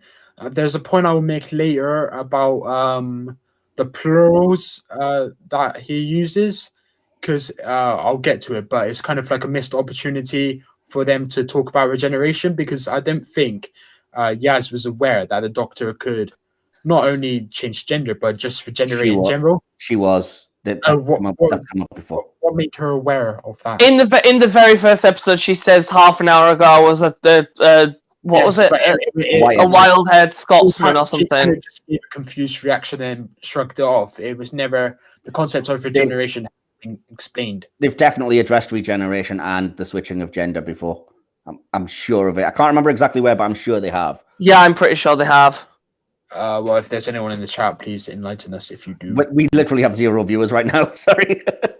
Okay.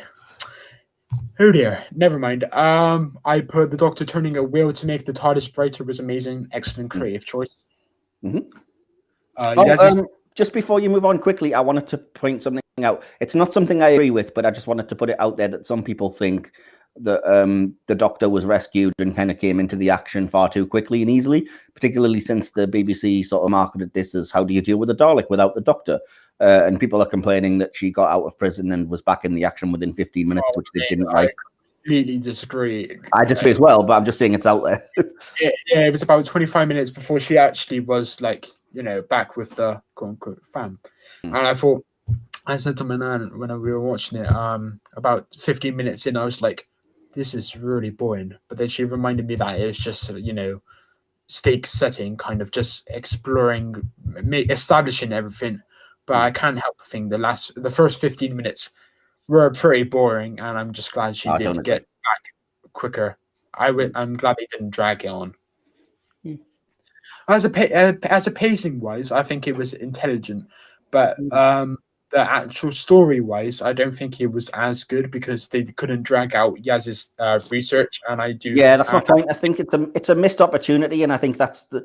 I'm getting a bit ahead of myself, but I think that's the biggest problem I have with this is that nothing had time to do anything and to have any established stakes, which is why I said to you yesterday, Will, this could easily have been 2 kind of hour-long parts, and then you could have given everything that chance. You could have had the fam, as it were, have the agency to discover things and try to deal with things themselves a bit more and a bit longer, and you could have had the Doctor not feel like she was in prison and straight out again, which is like, well, it just seems daft. You know what I mean? And fair enough, that gets why you've had them separated for 10 months, I suppose, but it also feels like that for the big kind of thing we've sat with for 10 months of like, oh, OMG, how's she going to get out? And then it's like, oh, well, never mind. That was 2 seconds, you know. About Mario, in fact, we were talking about in episode 1 of the podcast all the time ago. We were saying who was knocking or like who's going to be in the prison with her. And then I think one of us hypothesized that it was Jack. And then it turned out it actually was Jack on the other side of the wall knocking. Yeah. I mean, yeah, but it's just particularly for the fact that the Doctor was in there for decades. We only actually, as I said, spent like 10 minutes on screen. Yeah. And I know they say, you know, that it's been a long time, but you don't get the sense of that. And it's something that Chibnall, I think, has an issue with a lot. Same as like, oh, these Daleks are a massive threat because we spent 2 minutes watching them exterminate about 4 or 5 people.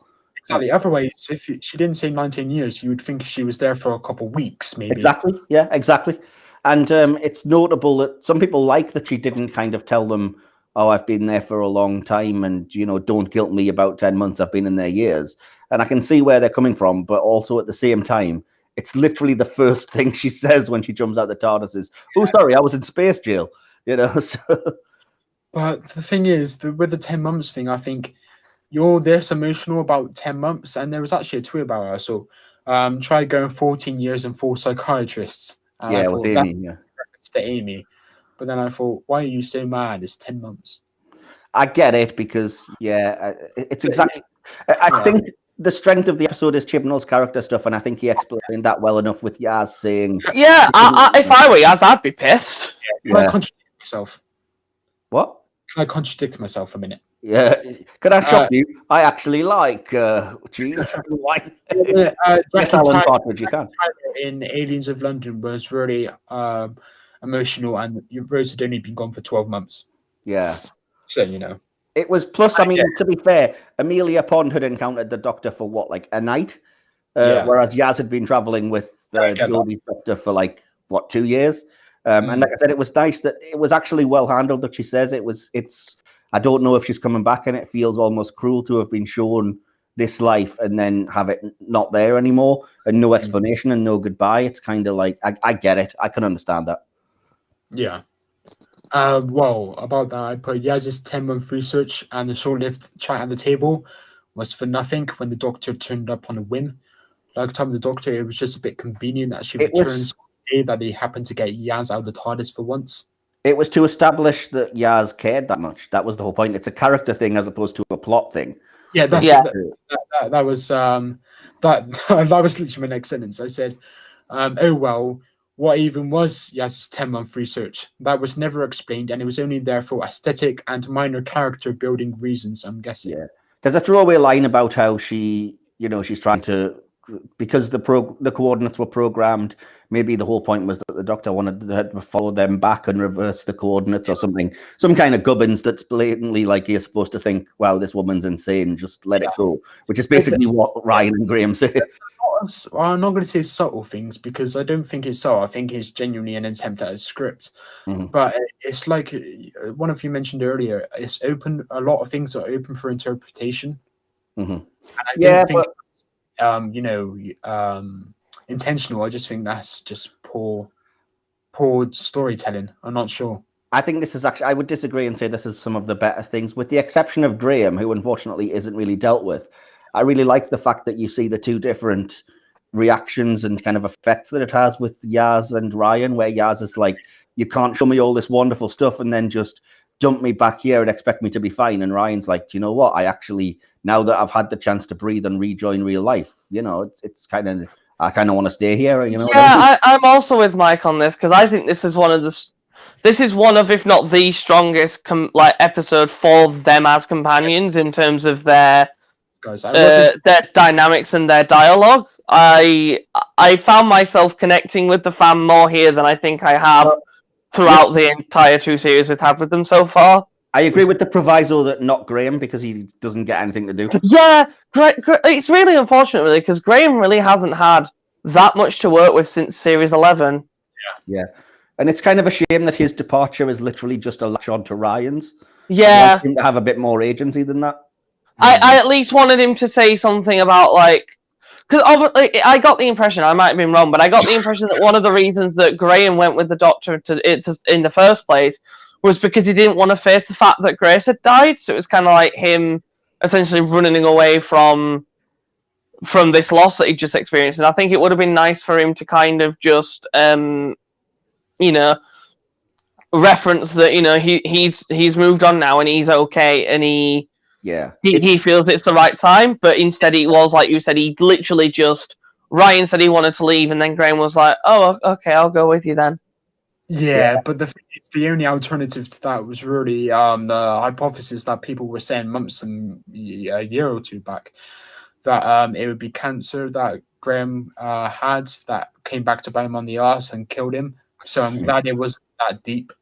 Yeah, I never thought they were going to kill them off. No, they clearly weren't. But I think it's another example of where I don't want to criticize the writing because, as we've said, a lot of it's really good. But I think it was a mistake to have Graham say, yeah, well, you know, there's so much more to see. It would be lovely. But don't have him say that. Just say, you know, I've seen a lot of amazing things, but at the end of the day, I came out of here because I thought I'd lost family and now I've found family and I've got to go with Ryan. It's a slight subtle change, but as opposed to like, oh, well, I'd like to go with you, but I suppose I better watch him. You know what I mean? I like the ending, but I'll get to it. Sorry for the very brief distraction, but have any of you looked out the window? No. What? Because where I am, it is heavy snow. Oh, well, we're in different parts of the country. It's not actually snow here. Raining cloud for me. Oh, we've got snow! Yay! Haha! It'll probably come here, I'm sure. I love snow. Anyway, moving on. Yeah, writing was pretty good. The writing was pretty good. That's not snow. That's ash, by the way. It's a spaceship breaking up in the atmosphere. Oh, damn it! I'm surprised you guys are saying the actual rain was good when it seems like we're kind of, you know. I think just to clarify that, I think the character writing for the Doctor, Yaz, Ryan, even kind of Jack is really the two Jacks. Sorry, is really good. It's very weird that this episode is probably the most I've liked Ryan since Woman Who Fell to Earth, but it's also the episode he left. And that's the note that I've made, is that the scene with Ryan and the Doctor in the TARDIS, even though I don't like that the Doctor suddenly seems to have regressed to caring about this whole timeless child thing, I think that scene, I'm like, where was this? If we'd had more scenes like this where it shows that, for all we criticize him, it shows that Tosin absolutely can act if you give him the dialogue to do it. Yeah, I'd agree. It was the most I have liked Ryan since he first appeared, and it really annoys me that it took them this long to actually make me feel something for this character that otherwise I have hated from day one. In the final episode too, it was like, crap, I haven't given you this much attention. I'm going to chuck it in the final episode at the sacrifice of Graham development. I wouldn't even say he's not given the attention, because Series 11's whole, for lack of a better word, character arc was about Ryan and Graham becoming closer due to, like, Grace's death and it sort of bringing them closer together as family. So it's not that he didn't have the attention, because the main character arc of Series 11 was about Ryan and Graham. Yeah, it's just that a lot of the material didn't work. Again, as well, as much as I praise the writing for doing it in the sense that it's clever, it's kind of telling that the greatest character development he gets is 10 months that are off screen. Like you could have easily shown him becoming disillusioned more and more through series 12. But I disagree there because in Can You Hear Me, that was kind of touched upon. He was with his mates, and that was also in Spyfall Part 1. He was with his mates before the TARDIS team got him back. But it didn't make clear that he was like reluctantly kind of like, oh. Yeah, we didn't see him slowly realizing that he wasn't enjoying traveling as much as before. If that's my point, but you're right, it wasn't made clear. But then again, that's another problem with the the point is, I just think it's sod's law that when Chibnall finally bothers to make me actually care about Ryan in some capacity is the episode where they're leaving. It's like, yeah, okay. And as you said, it's a symptom of the too many characters thing that it's at the expense of giving Graham anything to do. There's literally, I can count on 2 fingers. What? Three episodes where I have actually liked Ryan, which were Woman Who Fell to Earth, Rosa, and now Revolution of the Daleks. Mm-hmm. I think it was Graham Rosa. Yeah. Well, 4 points about the materialization scene, the TARDIS. I put the TARDIS materialization effects were dope. The lens flare were mostly good, but the lens flare on Ryan was painful on the eye. Meanwhile, the lens flares on Graham and Yaz were exceptional. And of course, the TARDIS, I think it was very beautiful. And then when the doors open, the "you what" from Graham, you can tell he's from Exeter with that accent and the way he delivered that line, like "you what." I don't know if it's the same for you guys up north, but that's very common knowledge. A little bit. I'm sure I'll know way more of that when we get John Bishop, because Liverpool, I think, is closer in kind of accent and dialect and stuff to where I am in like the Newcastle area. So, but I'm just saying the dialogue is great in this little segment. The "Hey Silver Fox" that John Barrowman says to Graham, and Graham's response to it got a big laugh from me. It was hilarious because it's in Fugitive. 100%. It's just brought this up for me as well. But I just want to shout out how I really like that it was quite forward thinking in that Jack doesn't even really acknowledge or care that the Doctor's changed gender, and that he's perfectly fine switching between male and female pronouns. When he's referring back to the Tenant Doctor, he switches back to he without like blinking, and yet when he's referring to the Doctor that Yaz knows, he switches to she quite easily. I just like that wasn't like, a huge deal wasn't made of that. It was just there. Yeah, there wasn't a line about he accidentally kept calling her he and like, oh damn, I need to, like a comment of, oh I forgot, I need to use she. Like he just did it, which was really nice and quite progressive. Yeah, but it's also nice that he acknowledged that the Doctor he knew was like a he back then. And as I said, that's why I think it's been addressed with Yaz before, because I think you would have had to have more of a reaction when he was like, I encountered the Doctor and he was great and he did this. And that. And then just while on the topic of that as well, I just want to put a point in saying that I really liked Yaz and Jack's interactions in this. Oh, I completely agree. Their chemistry, I mentioned it, but their chemistry was superb, and that because they, I would say in my note, I said Jack and Yaz had an instant connection, which was the utmost important, considering they had an entire subplot together. So I think them working was essential, and I think they did. It's one of the reasons why, as much as I am now looking forward to John Bishop as a companion, I would have been more than happy to have it be Jodie and Yaz and then Jack popping in for a couple episodes. That would have been nice. Absolutely, yeah, that would have worked really well, having been the River character that like pops in for the big moments. I was just gonna say about, I don't know if I'm overthinking it, but about the Jack being okay with a female. That maybe Jack, because he's got a vortex manipulator, he's seen future female incarnations, so it's nothing to him. Maybe. But I also just think Jack's relatively progressive anyway. Yeah, of course. That's the takeaway. But like I said, I don't know if I was looking too much into it. I've just realised, guys, I have to shoot off in about half an hour. Let's try and ramp through this. I have a few things I wanted to just quickly, because I've got a few sort of comment reactions that I saved on my phone that I want to shout out from famous people and from other people who had opinions. So if we could rattle through it, that would be good. Yeah. Will? Weird. Oh, right. I thought you were going to go for it. No, I don't. No, he wants us to get through the episode and then do those. Yes was shocking. Graham's expression to it was sincere. Ryan just stood there.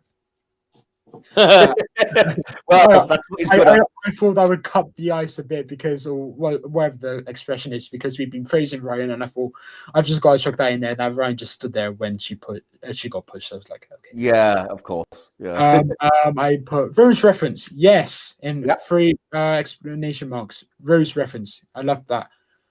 Not impactful, and I think one of you mentioned it earlier about the lack of references, or I think I may have mentioned that, but the lack of reaction from the Doctor about Rose, I think, was a lot different to how the Doctor would have reacted in Series 3 and even Series 6 when Let's Kill Hitler was on.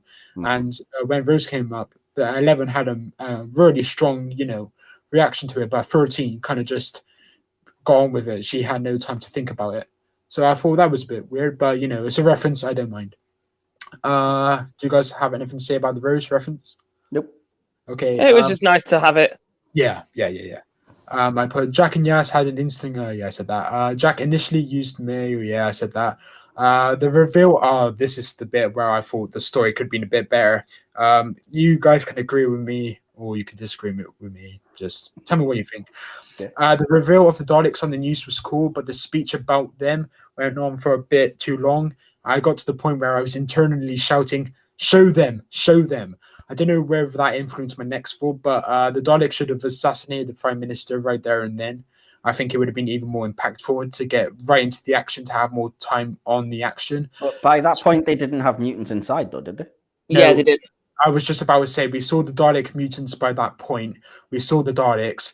I think it should have been like a sound of drums moment. Reveal, shoot, invasion. But failing that and dragging it out was, again, a massive missed opportunity, in my opinion. I'm just going to quickly say that I disagree, and I like that was one of the very rare chances where there was an actual attempt to build tension instead of just rushing through things, which I think the episode did quite a lot, unfortunately. Yeah. Sorry, Will, but I'm also with Mike on this. I liked the intercut between the speech and then the reveal of the mutants in that the sort of warehouse. Okay. Because it was sort of like it built the tension, and then you knew what was coming, but it was still nice that they shot it that way. It made it a bit more interesting to watch. Yeah, I'm not saying you're dead wrong if that's the kind of what you like. But I like when the scenes and things have a chance to breathe. And as I said, when we get to the stuff later on, I hate that it's like, oh, there's an epic war between two factions of. Never mind, it's over. Yeah, I'm going to interject and try and be quick with this, because I mentioned this to Mike yesterday. This was my main gripe of the episode. How the F did Leo somehow manage to buy this factory and make all of these Dalek growing cloning pod things and install them in the space of about 20 minutes? Good point. Yeah, I mean, because that was the only part that really threw me off in the episode. Because by the end, I really enjoyed the episode. Spoilers, but I was like, "Are they not? How did he? What?" Yeah, it seems to imply there's way more time, but then you're right. It's kind of like Chib don't forget. Yeah, it seems to imply that the Daleks have been cloning and growing themselves for the course of over when Jack first introduced the security drones to the defense minister to now when she's prime minister. I thought they were only being created once Leo got sort of, for lack of better words, overtaken by the Dalek. In which case they've had an hour. Answer back to that. You got to think about the pacing of the story. I don't think it was all set on one day, because Jack and the Prime Minister met each other about 3 times before, across the episode. So I don't think it was set all on one day. So that would give. No, it wasn't all set on one day, but I'm pretty sure Leo's sort of possession was set on the same day, wasn't it? I'm not sure. I don't think it's supposed to be, but it's not super clear because he certainly implies when they're discussing it later, and it's like, well, I bought this factory and it was already there as a food processing thing. Then I hired men to come and build the sort of Dalek tanks. Then we started doing, and then we didn't need the men, so we turned them into food for the things. So it certainly implies it's been way too many months. It implies it's been a while, but again, it's kind of like the whole thing with was Yaz in the TARDIS for 10 months. It's not clarified, so it was very confusing whereabouts this started in the story, which was my main gripe because it just made me sit there for a good 40 minutes being like, but how did they do this so quickly? It also doesn't hold up to scrutiny because then you've got to kind of picture a Dalek puppeting Leo around for months on end, and it's kind of it becomes silly because it's like, well, how did he eat or sleep or shit? Which is a shame because apart from that, I love the concept and the idea behind it. It just logically does not make sense. Yeah, agreed. And the fact that the weakest part of the episode for me was the setup for the whole plot kind of bugs me. On the other hand, I will say what I texted to you, Andrew, in the hope that other people find it amusing, that Dalek mutants, people don't realize that Davros crossbred them with Mogwai. So all you actually have to do is get them wet and then like 12 Dalek mutants pop out of them. So it can be done in minutes. It's fine. Are we ready for the next point? Now I'm wondering what the 3 rules would be for keeping Daleks as a pet. Oh, you don't want to know. Michael, what time do you have to leave, by the way? I've probably got about 25 moments. Okay, so about 22. Okay, I'll rush through this. Facehuggers, they're back. Yep. That was a cool scene. I liked that. Yeah, good. Laugh, but okay. The Dragon Owl allowed for a nice scene between the Doctor and Ryan. So I like you guys say you disagree with me, but then I wrap it back to that and I say there's a positive as a result of that. I said the Dragon Owl allowed for that Dr. Ryan moment. Yes. Even though what Ryan had to say to the Doctor was typical, it wasn't that complex. It was still nice and was definitely needed for his character because it brings that relatability. I just want to clarify, just because I think it got a bit lost in translation. I disagreed with Mike on the whole mentioning the I don't know who I am thing. I liked that she said that because it was kind of like she's been in prison for decades right after finding out her entire life history was a lie. So if I was her and I had my first opportunity to speak to one of my friends in 40 years, I'd probably mention it. So I liked that personally. This is the same bullet point, by the way. Though it confirms that the Doctor was not born on Gallifrey, Mike. It also sets up the next big story, the Doctor finding out the story, the truth about the Matrix, who she is, and will we see that in series 13? I'm pleased it wasn't totally ignored, absolutely, but like I said, it feels more like the Doctor's emotional reaction to it is a bit of a backslide, and yeah. Anyway, I've already addressed that. But do you need to go? Do you need to go use the toilet, Will? I'll manage. If we're only going to be here for 20 more minutes, I can manage. Okay. I do believe the series 13 finale will cover that, though. Yeah. The return of the Bronze Daleks, finally. Yeah. I put they are so brilliant and iconic. Whilst the new ones look technologically, aesthetically brilliant, I made that sentence way more difficult than I needed to. No, that's fine. They don't beat the classic design. I agree. The classic modern design. No, as in the new ones look aesthetically, technologically brilliant, but they don't beat the classic design. Well, again, as Andrew says, classic design makes us feel old because it only actually debuted in 2005. So let's not go mad with the classic. You know what I mean? It's still classic. It was 15 years ago, 16 years ago. The only gripe I have with that is yes, it's fantastic, it's brilliant. I like the fact that it's a subtle thing that they have claws instead of plungers because they're the SAS Death Squad Daleks. But to have deliberately made a point of like, show me your leader or whatever, I was expecting a really cool, different looking Dalek Emperor, and it's just another drone. Oh, I agree. I had a question as well, just regarding, because we kind of breezed over it. What was the whole thing with the ultraviolet light? Because I don't remember how that worked in Resolution. It's from Resolution. It's because when it was first defeated, the Dalek mutant was trisected into 3 pieces. But for whatever reason, ultraviolet light allowed it to weirdly like transport all the pieces back together. It's ridiculous, and I didn't like it in Resolution, and the fact that he doubles down on it here is daft. But it just basically means if you shine ultraviolet light on the Dalek cells, they all go to where you're shining the light or whatever. Yeah, it's very weird. That's a weird biological thing to just give the Daleks, but I can't. As silly as it is, at least it had a pre-planned explanation as to how the Daleks would then end up in the new armor. Yeah. At least it had a reason, and it's not like it came out of nowhere. Like, I didn't think it came out of nowhere, because when she said that about when something happened with the recon Dalek and ultraviolet light, I was like, okay, so this happened in Resolution. I just don't remember it. It definitely did. Do you need to go, Will? Just go use the loo if you need. No, I'll stick it. I'll stick out. Dude, just go. We'll be 2 minutes. I'll stick out. Come back in half an hour at the end of the episode when Will has pissed himself.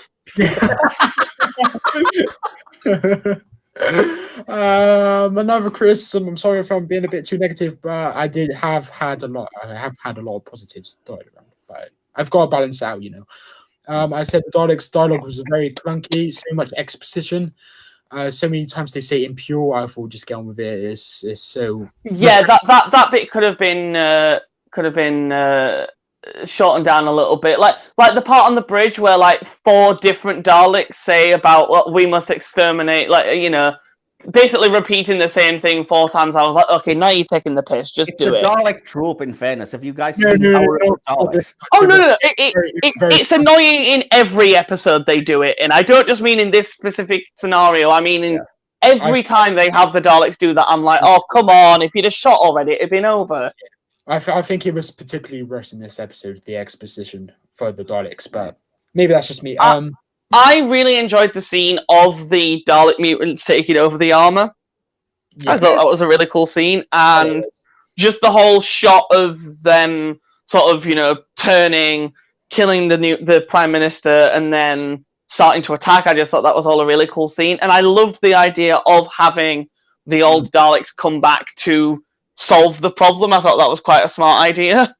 Yeah, agreed. And just because we're going to move quickly on, so I'll get through it now and say that I actually do think it was kind of clever the way Chibnall dealt with that, and it also kind of got rid of the spare TARDIS that you couldn't have lying around. But the downside to that is that the Daleks look fucking stupid. Like, why would every one of them pile in like lemmings into the TARDIS? It doesn't make sense. It only takes one of them to exterminate the Doctor. Why would they all pile in? It doesn't, but given it's their greatest enemy and they probably really want them dead, I can kind of let it slide. I could if it was most of them, or even if, like I said, they'd established like, oh, a lot of them have been killed by the drones or whatever. It's not the fact that it all went in. It's the fact that there were thousands of them, and then only about 10 went in there, and then that was the Daleks defeated. What happened to the other 9,000 or whatever? Well, I think the implication was that there was like thousands that went into the TARDIS because it's a TARDIS, you can have that. But then, like I said, that becomes stupid because it's like they didn't leave one guy out there to be like, well, I'm just going to wait here just in case. You know, they're not like if you take away that sort of gripe of wait, why would they? How did they? Like, I think the idea as a whole is actually really quite clever, and I do want to praise Chibnall for that, because when it first happened, I was like, oh, I like that. That's really good. I like that idea a lot. And also, just because we kind of breezed past it, that scene, or just that shot of 13 hanging out at the TARDIS with the Daleks flying around it was amazing. Everybody, oh my god, CGI was superb, mostly. That shot on its own was worth the. Oh, I love that. I want that on a poster. That was incredible. Yep. That amazing CGI to the Doctor underwater in thin ice. It doesn't compare. The CGI nowadays is much better. It is a gorgeous shot. I agree. If I can go through my notes just along, I've only got about 10, 15 left. I'll whiz through it. Just rattle through before you wet yourself. Yeah, the TARDIS materializes on the suspension bridge in Bristol. I live just down the road from it, and oh my god, they made Bristol and the bridge look even more stunning than it is. But it's stunning anyway, but they made it look amazing. The lighting. Yeah, the scene on the bridge with the 2 sets of Daleks shooting each other was fantastic, but it's a shame it lasted about 3 seconds. Oh, yeah, I'm going to go into that. Yeah. A Dalek versus Dalek battle. Andrew, I'm sorry if I'm talking over you. You cut out. I said the Dalek battle was awesome. Jack Robertson making it financial was ridiculous. I think that was just a bit unnecessary. I appreciated the It little suits gag the about character. Yeah, I appreciated the gag about like, oh, we'll reveal your taxes, because again, it's an obvious political jab, but Yeah, that was really funny. But when she was like, "Oh, well, we could just reveal how much tax you've been paying," and he was like, "Well played." I was like, "Oh, that's funny. I like that." clever. And the next note, I thought it was in my notes, but it seems it's only in my summary. But I'm going to mention anyway because it's relevant to this. It gave us some nice Dalek moments, but nothing special. Even the Dalek versus Dalek battle has no real coverage. It was more about Jack and the Doctor at the top of the bridge. Yeah. It was as though the director said, you want to see the battle? Tough. Here's a bird's eye view. Here's Jack Robertson's face. Exactly. And yes. The fact that, like, in Jack's goodbye, which again happens on an answer phone, which is pretty shocking anyway, that he says, like, oh, Gwen Cooper sends her love. She defeated a Dalek with a baseball bat or whatever. And it's like, why didn't we see a few scenes of that? People fighting back against them and stuff. Yeah. You know, it's supposed to have been a huge scale, like, war between two Daleks. It should have been like Doomsday. If it was like Doomsday, that scene would have been great. I will say, I agree with everything you're saying about the bridge scene was a cool idea and it looked cool. It just like was over way too quickly, and just the whole Dalek Civil War was just over in a flash. Yeah, I think this episode overall was better than Resolution, but that single scene where the Dalek takes on the army, yes, is phenomenal. It is one of, in my opinion, I don't know if I'm overhyping it, it is one of the best Dalek scenes we've had in New Who. Yeah. And that scene on its own was so much better than all the Dalek stuff we got in this episode. Completely agree. I think that scene and the scene in the episode that's titled Dalek, where they, in both cases it's a single Dalek taking on like armies and completely wiping through them, that's way more effective than saying, oh, there's thousands of Daleks. Never mind, they're destroyed off screen. Do you know what I mean? However, I did enjoy the shots of the Daleks like converging on Earth and stuff. That was quite cool. I loved the shot of when the ship sort of got into position and the Daleks started flying out of it. That was quite cool and almost nostalgic. It gave me heavy Parting of the Ways vibes. Okay, cool. Yeah. Do you actually weigh yourself, Will? No. I was joking. Go on, I'll stop. I'm gonna take a nice long drink of water. Yeah, do that. Drinking a massive glass of water before this was a bad idea. Ryan volunteering to go with Jack sounded like a suicide mission, and I thought, oh boy, here it is. They're going to die in such a heartfelt way, because I didn't want them to die, especially because throughout the episode I had assumed they were just going to leave the TARDIS on their own terms, and I thought, oh crap. It felt like it was building like to a death, but it didn't, thankfully. And the thing is, where the Dalek actually exterminates them for once, and it kind of narrowly missing Graham's head, I thought, oh my god, if that got him, that would have been so emotional. But thankfully, it didn't get his head, which I'm so thankful for. I'm in two minds whether or not I wanted the Daleks to exterminate Jack Robertson or not. On one hand, I want him dead because he's annoying as hell and an asshole. There's no way they're setting that up without him. Yeah, but on the other hand, I feel like, one, like you just said, he's going to come back. He's going to be a recurring villain in a way. And two, I feel like it kind of reflects real life, though, in the sense that, like, it kind of in the same way that weird callback, but the way that Voyage of the Damned does, where, like, sometimes the arseholes are not the ones that get the comeuppance, or they're not the ones who die. Well, again, it's very realistic to life at the moment. Look what we've sat with the president. Yeah, exactly, yeah. Anyway, Will, next note. Thousands of Daleks, about 10 inside the TARDIS. Why? Yep. I put a very poor resolution. The resolution didn't feel impactful. Because I thought... sorry? I said I half agree with you. I think it's better than the way the Cybermen were dealt with, but it's another kind of... It's Chibnall making the same mistake of like, OMG, how are we going to defeat these army? Never mind, it's dealt with. Yeah. I didn't mind it so much. Just I will say this a lot in upcoming reviews, depending what we're doing. So like, be prepared to hear me say this a lot. But like, if something has some decent setup, if it's like planted in a previous episode or at the start of an episode and then comes into fruition, I like it a lot more. It's one of the reasons why I do not hate Journey to the Center of the TARDIS, because I like the fact that the resolution was very cleverly set up at the start. Okay. So with the idea of having this spare TARDIS, and that's what they use to get rid of the sort of the pure Daleks, I like that because it solves a couple of problems. One, it solves the problem of, well, what's going to happen to this random TARDIS that's now just stranded on Earth? And two, it gets rid of the problem of the episode in a way that was already set up, which I liked. Yeah. However, it does then lead into my other major gripe of the episode, which is 13 needs to stop over-explaining everything. That scene where the Daleks go into the TARDIS and she spends a good 2 minutes goading them by saying, "Oh, this is exactly the trap that I set up, and this is how you fell for it. Aren't you stupid?" I was like, "Oh my god, shut up! I get it." It was a bit smug from Chibnall, I think. Like, the moment I saw the interior of the other TARDIS, I was like, "Oh, okay, yeah, I know what she's done here." But then she took 2 minutes to over-explain exactly what she'd done that I'd already seen that she'd done it, so it just felt really wasted. Agreed. That really bugged me. Michael, anything? No, I'm no. Go ahead, move on. Okay, points. I've got 5 left. I'm just going to whisper it. This is back on the TARDIS now. Well, actually, no, 6 bullet point. I'm going to go on a quick whim.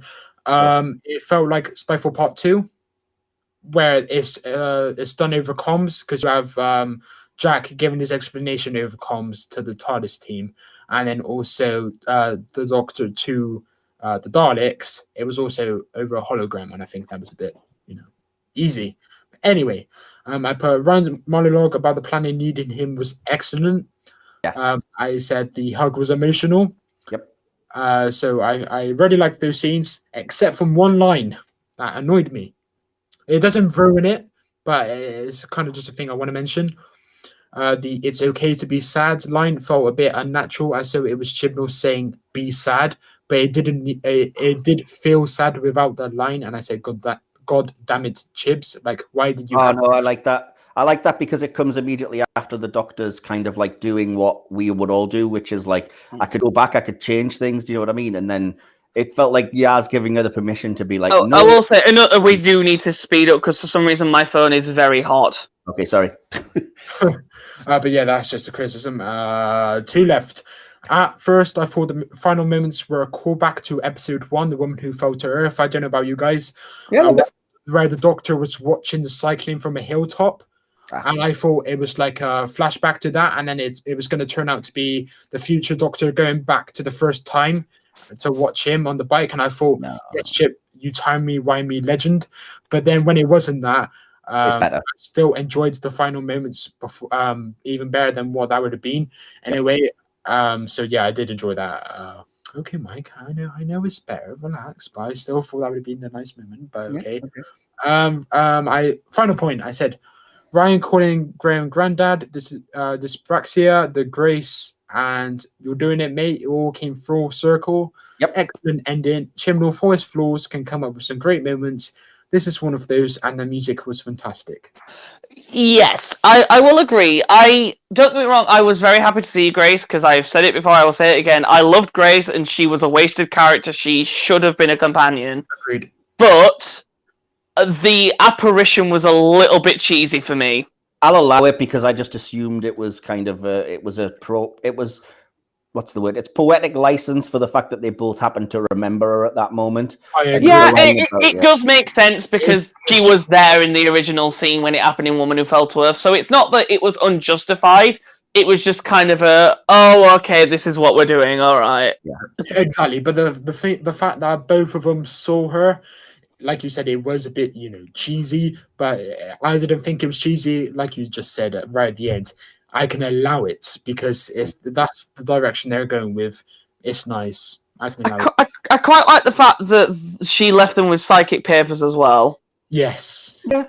Yes. Like that kind of reminded me of the Confidential episode of Journey's End, where the Doctor actually gave Rose a piece of TARDIS so she could build her own, but then they removed that scene because it would make them Rose and the Doctor too powerful. I'm sorry, but I'm glad that did not happen. The moment you said that, I nearly vomited.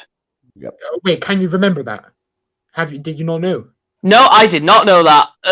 It's a deleted scene on the DVD sets and everything as well. And yes, it is terrible. And I'm also I hate that. Oh my god, no! Don't do that. Yeah, of course, they removed it because it made it less impactful, and like it was meant to be Rose leaving the Doctor, the proper Doctor. I guess what they're trying to say is, I already dislike how they butchered Rose's final moments by not just the bringing her back was fine. It was the giving her the knockoff Doctor, which did not sit right with me. Don't also give them a TARDIS. I'm glad they didn't, but the fact that was considered and filmed, I hate. Yeah, but the thing is, I'm linking it to this. She gave him a parting gift to like help him out in certain situations. I'm not saying this is as bad as that. I'm saying it. I like this.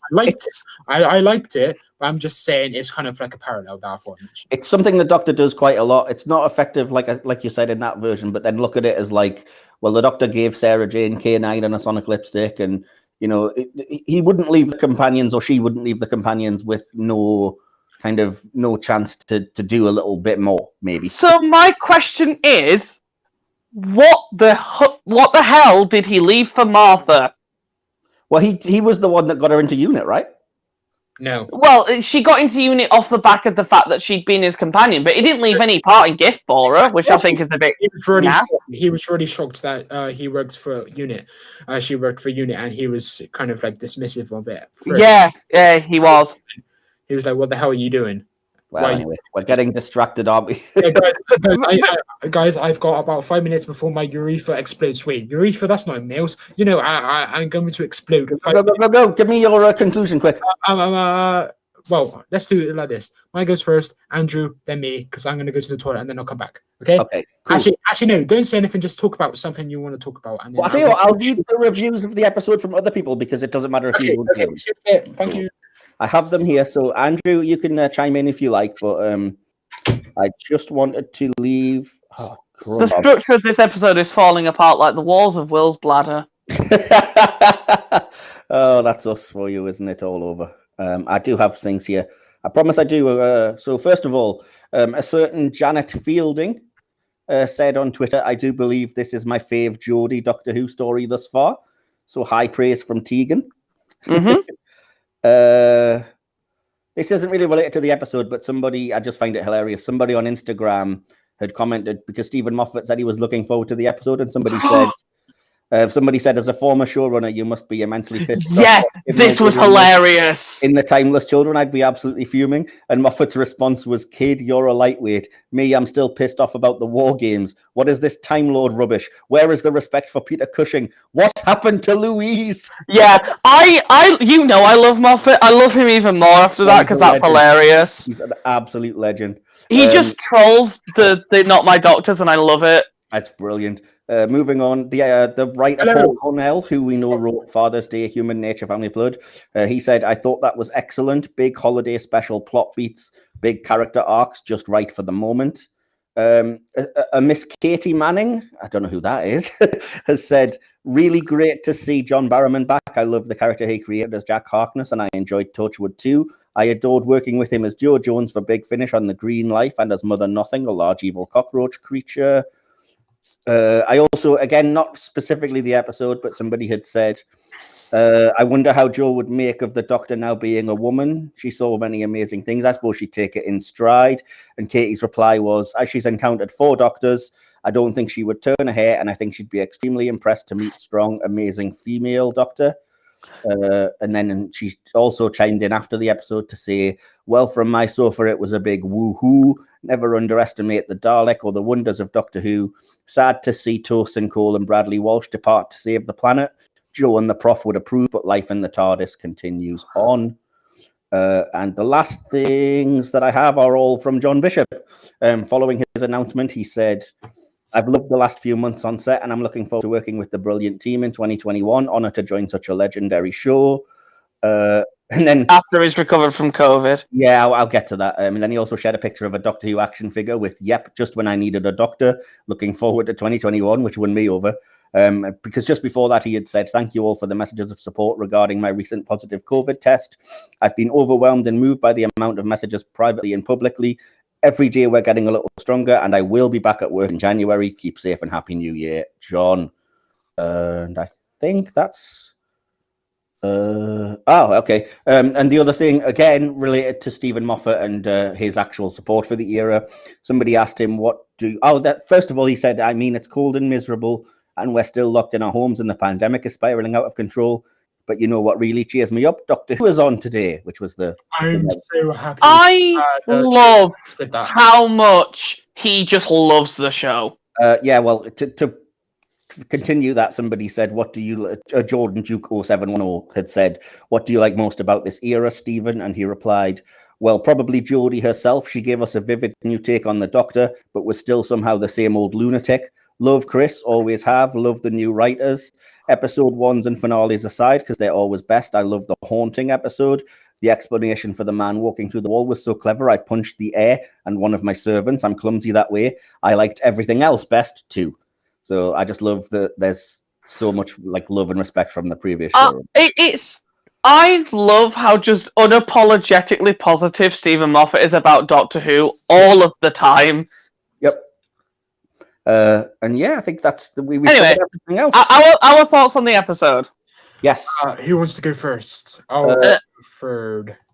Andrew, you can go first. Why not? Okay. Overall, I really, really enjoyed this episode. I thought it was up there, possibly, or on par with Spyfall Part 1 as Chibnall's best penned episode. I thoroughly enjoyed it. I thought Jodie's... I love Jodie in this role. I've said it before, but I love Jodie in the role, and she just continues to she continues to be a joy for me personally to watch. It was kind of annoying that Tosin, arguably one of Tosin's better performances and better writing for his character, happened on the episode he left, because it actually made me feel something for this character that I've otherwise hated. And then it was like, oh, well, you're gone now, okay. Graham wasn't really given much to do, but his departure was sweet. Yaz was a standout. I really enjoyed her in this, and her chemistry with Jack was just great straight away. The Dalek design was cool. I liked the concept of the Dalek Civil War. However, it was all over a bit too quickly. Things were a little bit over-explained for my liking, but a lot of the shots were also stunning, including one of the best shots the show has ever had of 13 hanging out of the TARDIS with all those Daleks flying around her. That was... I can't say how much that was such a good shot. Overall, I think I'd give it a solid 8.5, like 8.5. Okay, awesome. I'll chuck that onto the graphic, because I am making a graphic. Well, I'll go next, because I think it's only fair that we'll get the last word, since he basically held our hand and dragged us through the episode. So, and this is kind of his final episode as a permanent host. Yeah, well, I suppose, yeah, in a way it kind of is, yeah. So yeah, I'll just give my stuff because I actually did write the conclusion. I said, a highly enjoyable episode, but which maintains Chibnall's flaws of trying to do too much. As a result, the pacing seems too fast, with scenes frequently given no space to breathe. This also makes the events feel less like they have stakes, as problems are not really focused on and dealt with too quickly, though at least it's cleverly done on this occasion. The departures, though, were heartfelt, earned, and handled perfectly with a beautiful full circle feeling. The whole thing looked stunning, and the flaws didn't drag the experience down too much. Whilst they are noticeable, there's lots to like. I just feel that there's enough here that this could have been a two-parter, and I wanted to see more, but that's obviously a good thing, though. And I gave it 8 out of 10. Yep, I'd agree. Okie doke. Hang on, I'm just gonna pull up an average so I can, just jump straight into it. What do you guys think I've given it? I would probably like a 7. I was going to say probably 7, 7.5. Okie doke.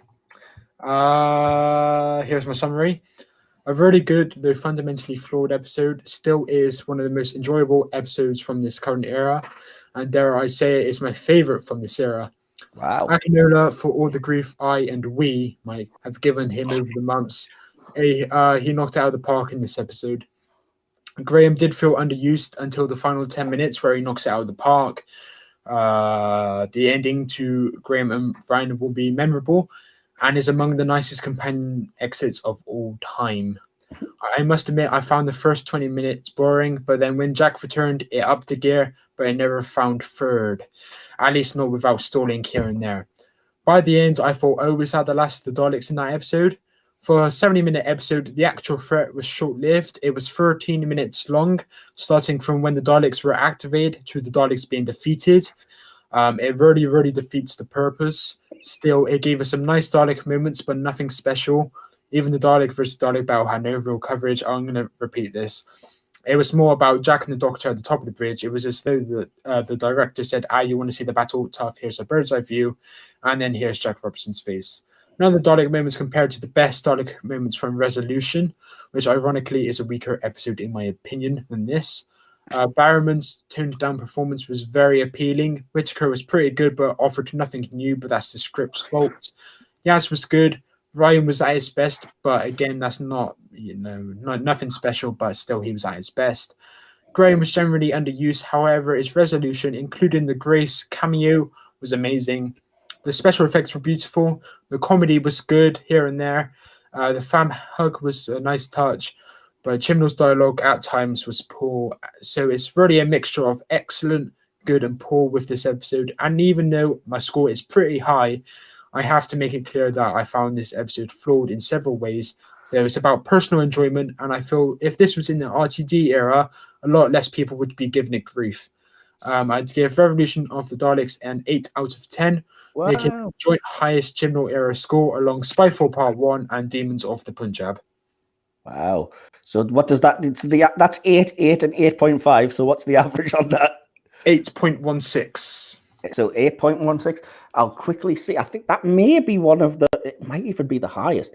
I don't have the leaderboard handy, but I'll jump on and look at it. Because I know the highest score we had previously was Human Nature and Family of Blood. Oh, that was a 9 out of 10. Oh, okay. The guest gave it 10. I gave it 8. You gave it 9. Okay. Just bear with me 1 second. I foolishly deleted the leaderboard and I shouldn't have, because I'm curious where it fits in here. So there we go. Got it. So Human Nature and Family of Blood got 9. Death of the Doctor 8.75. Christmas Carol 8.6. For Tonight We Might Die 8.5. So we've put this between Twice Upon a Time and The Curse of Fatal Death in 1, 2, 3, 4, 5, 6th place on the Series 1 leaderboard, if you want to put it there. One position underneath. You what? Just one position under. Curse of Fatal Death with 8. And what about under that? The 5 Doctors with 7.5. Oh, I agree with that. It's better than 5 Doctors. Yeah. Oh, don't say that. Your people will come for you. No, I'm happy with that. People love that episode. I really enjoyed it. Honestly, just to round this all out, it was a really good episode. I was so happy when that. Not when I say I was happy when it ended. I don't mean because it's finally done. I just mean like it ended, and I was very very happy with it as an episode. Awesome. I was excited for it going in, and it didn't disappoint. Awesome. Well, I'm going to have to shoot off because it's my dad's birthday today and my sister's coming around in like 5 minutes to walk down to his place. But yeah, I will quickly say thank you both so much for joining me and still having so much to say about Doctor Who, which I think is a brilliant thing that we still have so many thoughts, even though after all this time, we're still talking about it and enjoying it. So yeah, it was great chatting with you guys and catching up. Thank you for having me on again. Yeah, exactly. I was just going to say, just to finish things with a big announcement, as soon as I can pull up the dates here. We will be going forward into a Series 2 with myself and with Andrew, who is the new co-host. So everybody welcome Andrew. Round of applause. We already know this, but what I did want to announce today was that Series 2 is coming your way and will begin. Let's see. So the first recording is that day. It's going to begin in the first week of February for you guys listening, and that will be. Oh, okay. Sorry. I'll get there, and that will be on Saturday, February the 6th. Sunday, February the 7th. My mistake, because we air on a Sunday. So Sunday, February the 7th will be the first episode of Series 2, and I may as well announce it here because I haven't yet. That will be myself, Andy and our special guest, George White, discussing the last 2 episodes, specifically, of Torchwood Children of Earth. Okay, I'm glad you've narrowed it down, because when we first said about doing Children of Earth, I was like, are we doing all 5? Because that will be a 10-hour review. Yeah. Sorry? Which episode are you doing? My thought was that we'll briefly touch on, like, we'll spend 10 minutes running through what happens in parts 1 to 3 and what we liked and disliked, but we'll focus on episodes 4 and 5, because I think episode 4 is the big sort of death moment, and then episode 5 is the conclusion, so it makes more sense. Oh, that means I've got to put myself through 5 hours of amazing television that is depressing as hell. Well, you don't have to watch episodes 1 to 3, I suppose, in a way. But yeah, so that'll be the first episode coming your way, February the 6th. So yeah, hopefully we'll get everybody recording for that. Obviously, these things are all subject to change, as everything is. But yeah, so as you know, we have a lot of upcoming guests. We've got week 2 is going to be Asylum of the Daleks with Alex Spiddleston. We've announced that.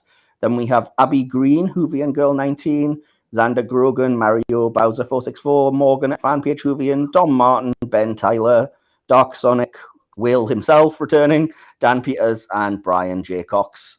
So yeah, join us for that. Looking forward to it. And in the meantime, everybody have a great day. Happy New Year. All the best to everyone. Thanks again to Will for giving me the keys to the car. Do you guys have any last and thank you for letting me hijack and carjack the car. No worries, man. Yeah, we're all still available on at HoM Podcast on Twitter, at Iron Mike Wilson, and at Andy Kemp 1996. Will, unfortunately, not available on Twitter at the moment. He's focusing on college. But if you want to leave messages for him on the podcast Twitter, I'll make sure that he gets them. And if you've got any insults you want to lob at him, just send them my way and I'll let him know. Yeah. And so yeah, everyone.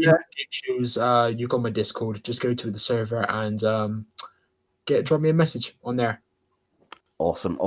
So yeah, again, all the best, everyone. Thanks for joining us, and this is us signing off. Bye for now.